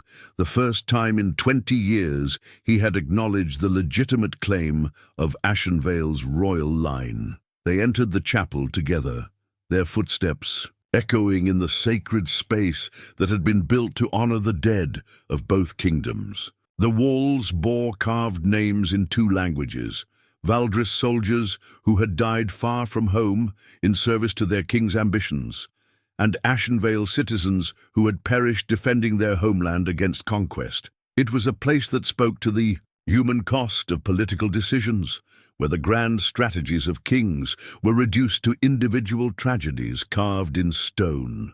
"I used to come here," Lirelei said softly, running her fingers along a section of wall that bore names from her father's court, advisors and guards who had died in the siege of her childhood home. "After I returned to these lands, I would visit when I could, reading the names and remembering faces that most of the world has forgotten." "I ordered it built," Thorne replied, his voice carrying the weight of complicated motivations. "I told myself it was a gesture of reconciliation, a way to honor those who had fought bravely on both sides. But perhaps it was really a monument to my own guilt, a place where I could pretend that carving names in stone somehow balanced the scales of justice." They stood in the chapel's center, surrounded by the ghosts of old conflicts, while outside, the walls, two armies prepared for a battle that would add new names to the memorial's growing list. The morning sun streamed through stained glass windows that depicted scenes of both war and peace, casting colored light across the carved names of the dead. "Your forces outnumber mine significantly," Thorne observed, his military mind automatically assessing the strategic situation even in this sacred space. "Victory would be yours within hours of the first charge." "Victory in battle, perhaps," Lirelei replied. "But what manner of victory would that be?" "I would reclaim my father's throne by adding to the list of those who died for the ambitions of their rulers. I would begin my reign by demonstrating that I had learned nothing from 20 years of exile, except how to inflict the same suffering that was once inflicted upon me." Her words carried a wisdom that surprised him, revealing depths of understanding that went far beyond the simple mathematics of military conquest. This was not the vengeful daughter he had expected, driven by hatred and the desire for retribution, but something more complex and potentially more dangerous. A leader who had learned to think beyond the immediate satisfaction of revenge. "Then, what do you propose?" Thorne asked. "Your allies have marched across half the continent to restore you to your birthright. My nobles have declared themselves in rebellion against my rule. The kingdom divides and blood will be spilled regardless of our personal preferences." Lirelei moved to one of the chapel's windows, her gaze fixed on the distant armies that waited for the outcome of their conversation. When she spoke, her voice carried the authority of someone who had spent 20 years thinking about the responsibilities of leadership. "I propose that we choose a different path," she said quietly, "one that honors the dead without adding unnecessarily to their number, one that seeks justice without demanding vengeance, one that recognizes that the greatest victory is not the defeat of our enemies, but the transformation of enemies into allies." "You speak of impossibilities," Thorne said, though his tone suggested interest rather than dismissal. "The wounds between our peoples run too deep for simple reconciliation. Too much blood has been spilled, too many injustices committed, too many years of mistrust accumulated. Perhaps, but consider the alternative. A civil war that tears Valdris apart, foreign intervention from kingdoms that would profit from our weakness, and a generation raised on the bitter milk of renewed hatred. Is that truly preferable to the attempt at something better?" Thorne studied her face, searching for signs of the deception or manipulation that had characterized so many of his political conversations over the years. Instead, he found only the earnest determination of someone who had witnessed the cost of endless conflict and chosen to seek another way. "What would you have me do?" he asked. "Abdicate my throne and accept exile while you rule over the ruins of what I built. I would have you help me build something new," she replied, turning from the window to face him directly. "Something that honors the best aspects of both our kingdoms while discarding the worst. A realm where strength serves justice rather than mere ambition, where the powerful protect the vulnerable rather than exploiting them." The proposal was breathtaking in its audacity and its naivety, yet something in Lirelei's manner suggested that she understood exactly how difficult such a transformation would be, had thought deeply about the practical challenges that would face any attempt at fundamental change. You speak of transformation as if it were a simple matter of royal decree, Thorne said carefully. But kingdoms are not rebuilt overnight. And people do not abandon the hatred of generations because their rulers command it. No, she agreed. Change of that magnitude requires something more powerful than royal authority. It requires example, sacrifice, and the kind of moral courage that most rulers find too costly to embrace. And what form would such an example take? Lyra Lee was quiet for a long moment, her fingers once again finding Sarah's pendant. When she spoke, her words carried the weight of a decision that had been forming in her mind for weeks. Joint rule, she said simply. A kingdom governed not by conquest or inheritance alone, but by the partnership of former enemies who choose cooperation over conflict. Your experience in governance, combined with my legitimacy among the conquered peoples, your military strength, balanced by my understanding of justice, a reign that demonstrates to the world that even the deepest wounds can heal when both sides choose healing over hatred. The proposal struck Thorne like a physical blow, its implications cascading through his mind like stones in an avalanche. Joint rule was virtually unknown in the history of kingdoms, a sharing of power that violated every principle of monarchy and created complexities that could destroy a realm as easily as save it. Impossible, he said immediately. No kingdom can serve two masters. The nobles would never accept such an arrangement. The people would be confused about where their true loyalty lies, and our enemies would see weakness to be exploited. All true, Lyra Lee acknowledged. But consider what the alternative offers: certain civil war, inevitable foreign intervention, and the destruction of everything both our kingdoms have built over generations. Sometimes the impossible becomes necessary when all other choices lead to disaster. Thorne moved to another window, his gaze taking in the armies that waited for his decision. He could see the banners of House Ironwood and House Blackthorn, the eastern forces of Ashenvale restored, and in the distance the loyal troops who still served the crown of Valdris. So many lives hanging in the balance, so many families who would mourn the dead regardless of who claimed victory. Joint rule would require trust, he said slowly. A trust between former enemies, trust from nobles who have spent decades believing in the divine right of single rulers, trust from people who have been taught that sharing power is a sign of weakness. Trust must begin somewhere, Lyra Lee replied. Perhaps it begins with a king who chooses mercy over vengeance and a queen who chooses forgiveness over justice.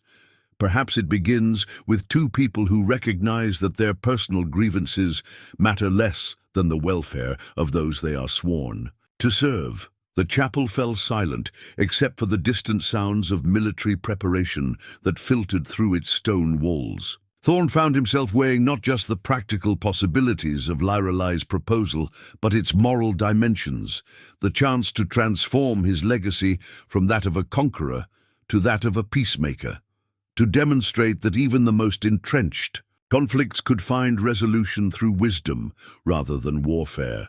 There would be conditions, he said finally, safeguards to protect the interests of those who have served Valdris faithfully, guarantees that this would not simply be conquest, disguised as cooperation.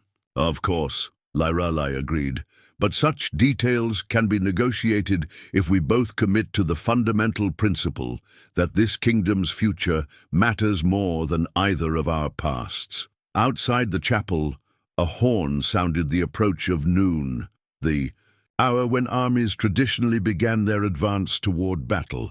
Time was running short, and the weight of decision pressed upon them both like the stones of the chapel's ancient walls. The phoenix feather lay pressed between the pages of an ancient treaty book, its iridescent surface catching the chapel's filtered light like captured fire. Lyra Lee had produced it from a hidden pocket in her traveling cloak, a symbol from the legends of both kingdoms, representing death transformed into new life, endings that became beginnings, hope rising from the ashes of despair. This belonged to my mother, she said softly, holding the feather with reverent care. She gave it to me on the night I was spirited away from Ashenvale, told me to keep it as a reminder that even when everything seems lost, rebirth remains possible. Thorne stared at the feather, understanding its significance in the mythology of their shared history.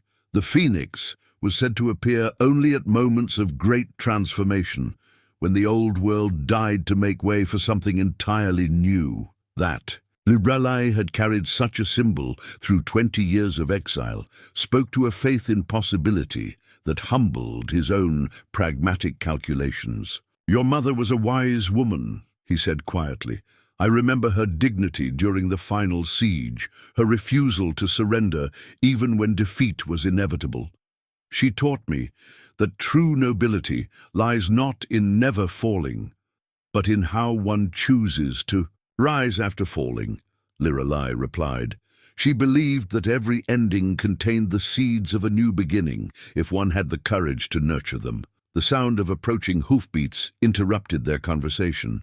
Through the chapel's windows, they could see riders bearing the banners of both armies converging on their location, commanders and advisors who could no longer contain their anxiety about the prolonged parley between former enemies. "Commander," Marcus arrived first, his weathered face showing the strain of a soldier watching his king venture into danger without adequate protection. Behind him came Lord Gareth of House Ironwood and Lady Corvina of House Blackthorne, their expressions mixing curiosity with barely concealed ambition. From the eastern forces came General Aldwyn, a grizzled veteran who had served Lirelai's father and now commanded her restored army, along with several other nobles whose families had suffered under Valdris rule. "Your Majesty," Marcus said formally, though his eyes conveyed deeper concern, "the men grow restless. They require word of your intentions before the day advances further." "As do mine, Your Highness," General Aldwyn added, addressing Lirelai, with the respect due a sovereign he had sworn to restore to her rightful throne. "We have marched far to see justice done, and our allies question whether negotiation serves any purpose beyond delaying the inevitable." Thorne and Lirelai exchanged glances, understanding that the moment of private decision had passed. Whatever choice they made now would be witnessed by representatives of both sides, becoming part of the historical record that would judge their wisdom or folly for generations to come. "We have discussed terms for avoiding the bloodshed that threatens to consume our lands," Thorne announced, his voice carrying the authority that had commanded respect for 3 decades. "But such terms require courage from all who would see them implemented." Lady Corvina stepped forward, her silver hair gleaming in the morning light and her pale eyes sharp with calculation. "Your Majesty, surely you do not propose to negotiate with rebels and invaders. The crown of Valdris bows to no foreign power, accepts no division of its sovereignty." "The crown of Valdris serves the people of Valdris," Thorne replied firmly, "and those people deserve better than to die for the sake of royal pride or political tradition." "What terms do you propose?" Lord Gareth asked, his massive frame conveying both strength and wariness. "What arrangement could possibly satisfy both sides in a conflict where the fundamental question is who rules and who submits?" Lirelai stepped forward, the phoenix feather still gleaming in her hand like a talisman of transformation. When she spoke, her voice carried the clear authority of someone who had learned to command respect through wisdom rather than fear. "We propose joint rule," she said simply, "a kingdom governed by partnership rather than conquest, where the strengths of both our peoples combine to create something greater than either could achieve alone." The declaration fell upon the assembled group like lightning, its implications so radical that for a moment no one could find words to respond. Joint rule violated every principle of monarchy, challenged every assumption about power and sovereignty that had shaped their understanding of governance. General Aldwyn was the first to find his voice, his tone carrying the skepticism of a soldier who had learned to distrust political complexity. "Your Highness, with respect, such an arrangement defies every precedent of royal authority. How can A kingdom serve two crowns. How can subjects know where their true loyalty lies? By serving justice rather than personalities, Lorelei replied. By swearing allegiance to principles rather than bloodlines.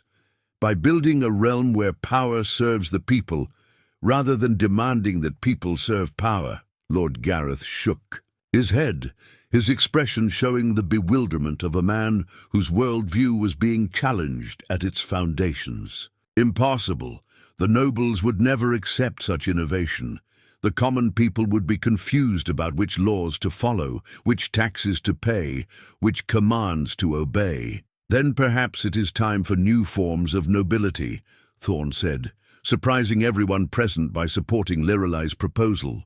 Perhaps it is time for laws that serve justice rather than convenience, for taxes that build prosperity rather than funding conquest, for commands that inspire rather than merely compel. Commander Marcus stepped closer to his king, his weathered face showing the pain of a lifetime of loyalty, suddenly confronted with choices that defied military logic. Your Majesty, I have followed you through every campaign, supported every decision, trusted your judgment in matters of war and peace. But this challenges everything we have built together.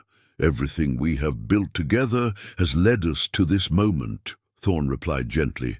A kingdom divided against itself, armies preparing to spill the blood of their own people, nobles choosing sides based on ambition rather than principle. Perhaps what we built was not as strong as we believed. Lady Corvina's voice cut through, the morning air with the sharpness of a blade drawn for battle.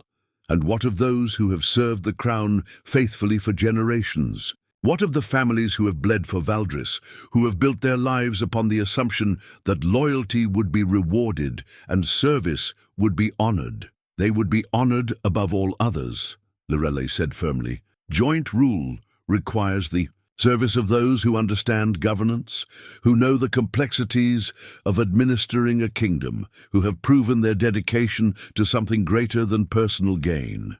Pretty words, General Aldwyn said grimly, but words spoken in the heat of negotiation often prove hollow when the practical business of ruling begins. How do we know this is not simply conquest disguised as cooperation? Because, Thorne said, drawing the ancient sword that had belonged to his grandfather and laying it upon the chapel's altar, I offer this as proof of my commitment to transformation.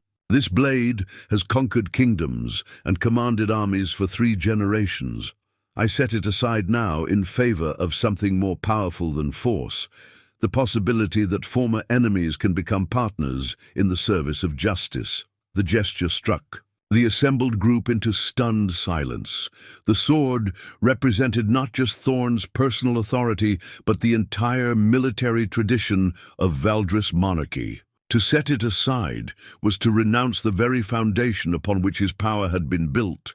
Lorelei stepped forward and placed the phoenix feather beside the sword, its delicate beauty a stark contrast to the weapon's brutal functionality. And I offer this as symbol of rebirth, the promise that what dies here today in terms of old hatred and ancient grievances will rise again as something worthy of the sacrifice so many have made. The chapel fell silent, except for the sound of wind, moving through its stone arches and the distant noise of armies waiting for word of their leader's decision. The assembled commanders and nobles stood frozen in a moment that balanced between the familiar certainties of conflict and the terrifying possibilities of peace. It was Commander Marcus who broke the silence, his voice carrying the weight of 30 years of faithful service and the terrible burden of choosing between loyalty to his king and loyalty to his understanding of what kingship should mean. Your Majesty, he said slowly, if you are determined upon this course, then you will not walk it alone. The sword may rest upon the altar, but the man who wielded it retains my loyalty, whatever form his leadership may take.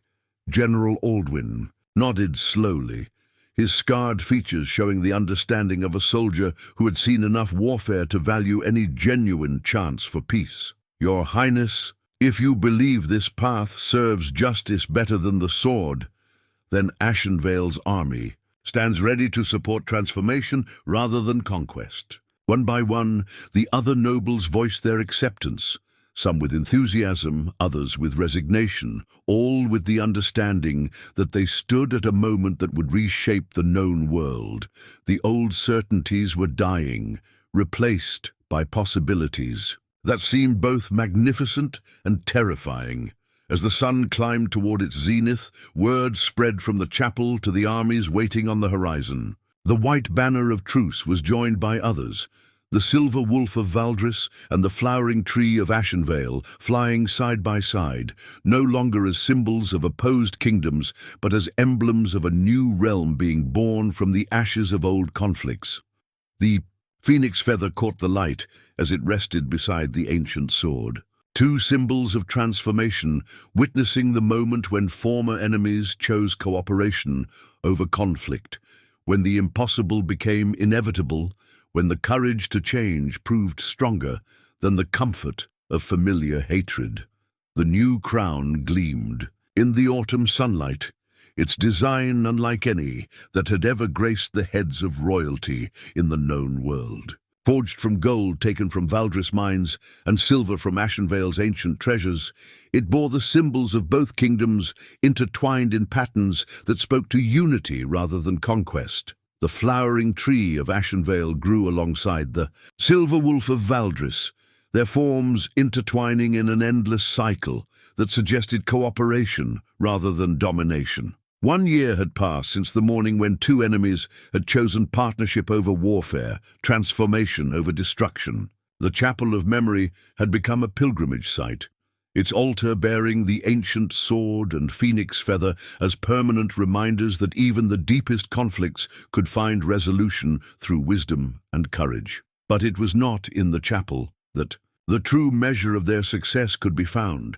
It was in the villages and towns, the markets and farms, the lives of ordinary people who had discovered that peace offered possibilities that war could never provide. King Thorne and Queen Lirelei stood together on the balcony of the Great Hall, looking out over a kingdom that had been transformed in ways both subtle and profound. The banner that flew from the castle's highest tower bore both their seals, side by side, rather than one superseding the other. Below them, the courtyard bustled with activity that would have been impossible under the old order.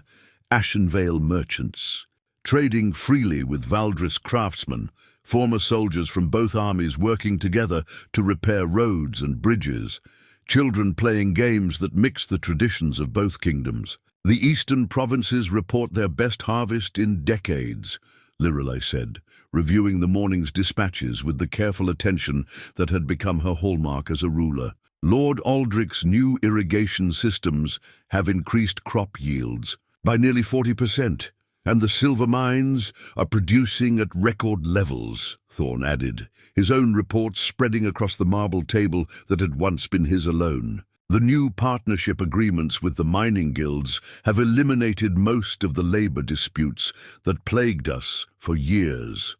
Their method of governance had evolved organically over the months, shaped by necessity and refined through experience. Rather than dividing responsibilities by kingdom or region, they had learned to combine their strengths, Thorne's military expertise and administrative experience, complementing Lirelei's understanding of justice and her gift for inspiring loyalty through service rather than fear. Decisions were made jointly, policies implemented with both their seals, and the result had been a level of stability and prosperity that neither kingdom had achieved alone. But it was not just the practical successes that marked their transformation. The deeper change lay in what their partnership represented to the people they served. Proof that even the most entrenched hatreds could be overcome, that former enemies could become partners, that strength lay not in the ability to inflict suffering but in the wisdom to prevent it.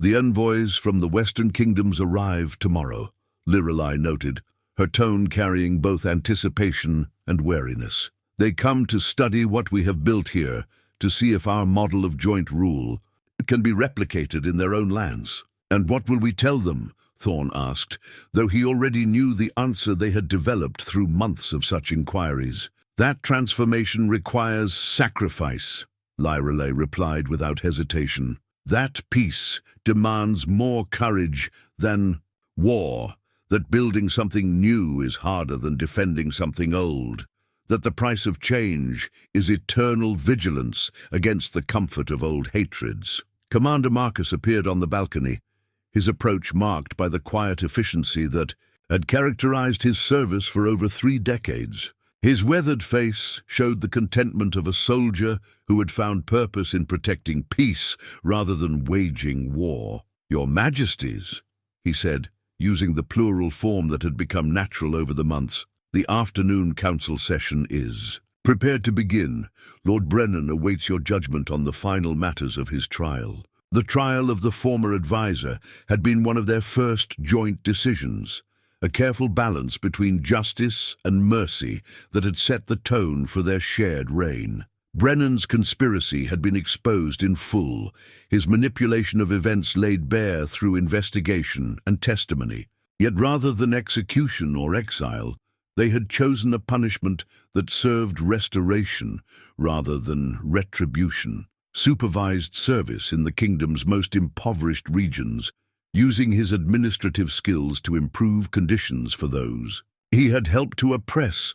His reports from the Northern Territories showed genuine progress, Thorne observed, as they made their way to the council chamber.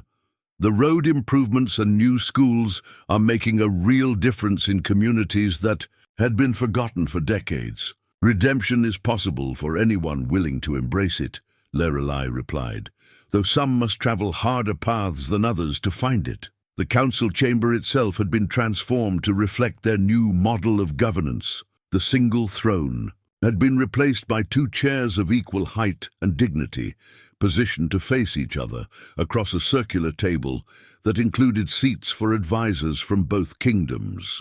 The walls bore portraits of rulers from both royal lines, their images intermingled to suggest continuity rather than conquest. As they took their seats, Thorne caught sight of the small shrine that had been built into one corner of the chamber, a place of memory that honored those who had died in the conflicts that preceded their partnership. Sarah's name was carved there alongside thousands of others, a reminder that their current peace had been purchased with blood and sacrifice that must never be forgotten. "Before we address Lord Brennan's situation," Lyreley said, calling the session to order with the authority that had become second nature, "we should discuss the proposal from the Guild of Healers regarding the new hospitals for the eastern provinces." The afternoon passed in the detailed work of governance, reviewing budgets and policies, mediating disputes between noble houses, planning infrastructure improvements that would benefit all their subjects regardless of their origin. It was the unglamorous but essential labor of leadership, made more effective by their ability to combine different perspectives and experiences. As evening approached and the last agenda items were addressed, Thorne and Lyreley found themselves alone once more on the balcony overlooking their transformed kingdom. The setting sun painted the sky in shades of gold and crimson, casting long shadows across the courtyard where children from both kingdoms played together without awareness of the old divisions that had once seemed insurmountable. "Do you ever regret it?" Lyreley asked quietly, her gaze fixed on the horizon where the lights of distant villages twinkled like earthbound stars. "The choice to set aside the certainties of absolute rule for the complexities of partnership?" Thorne considered the question carefully, his mind reviewing the challenges and frustrations that their joint rule had created alongside its successes. There had been moments of difficulty, disagreements that required patient negotiation, nobles who tested the boundaries of the new order, external kingdoms that viewed their experiment with suspicion or outright hostility. "I regret many things," he said finally. "I regret the years I spent ruling through fear rather than service. I regret the lives lost to my ambition and pride. I regret the decades it took me to understand that true strength lies not in the ability to conquer, but in the wisdom to unite." He paused, his weathered hands gripping the balcony's stone railing. "But I do not regret the choice we made in that chapel. Whatever difficulties our partnership has created, they pale beside the bloodshed we prevented and the possibilities we've opened for future generations." Lyralee nodded, her fingers unconsciously touching the pendant that still hung at her throat. Sarah's pendant, now a symbol of second chances and redemption earned through courage rather than conquest. "My mother once told me that the greatest victory is not the defeat of our enemies, but their transformation into allies," she said softly. I thought I understood what she meant, but only now do I truly comprehend the wisdom in those words. As the stars began to appear in the darkening sky, they stood together in comfortable silence, two former enemies who had become partners in the service of something greater than either could have achieved alone.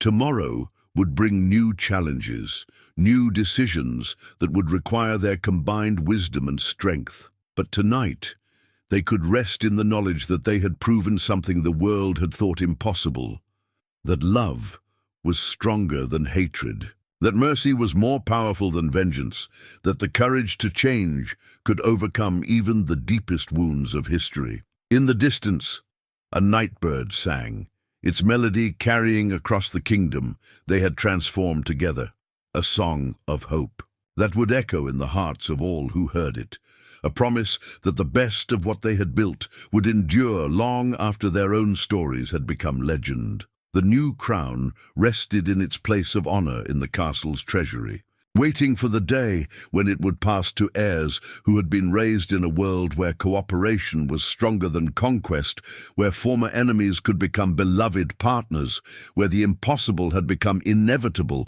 through the simple but profound choice to see the humanity in those they had been taught to hate. And in the chapel of memory, the ancient sword and phoenix feather continued their eternal vigil, symbols of transformation that reminded all who saw them that even in the darkest moments, when all hope seemed lost, the possibility of rebirth remained for those with courage enough to embrace it.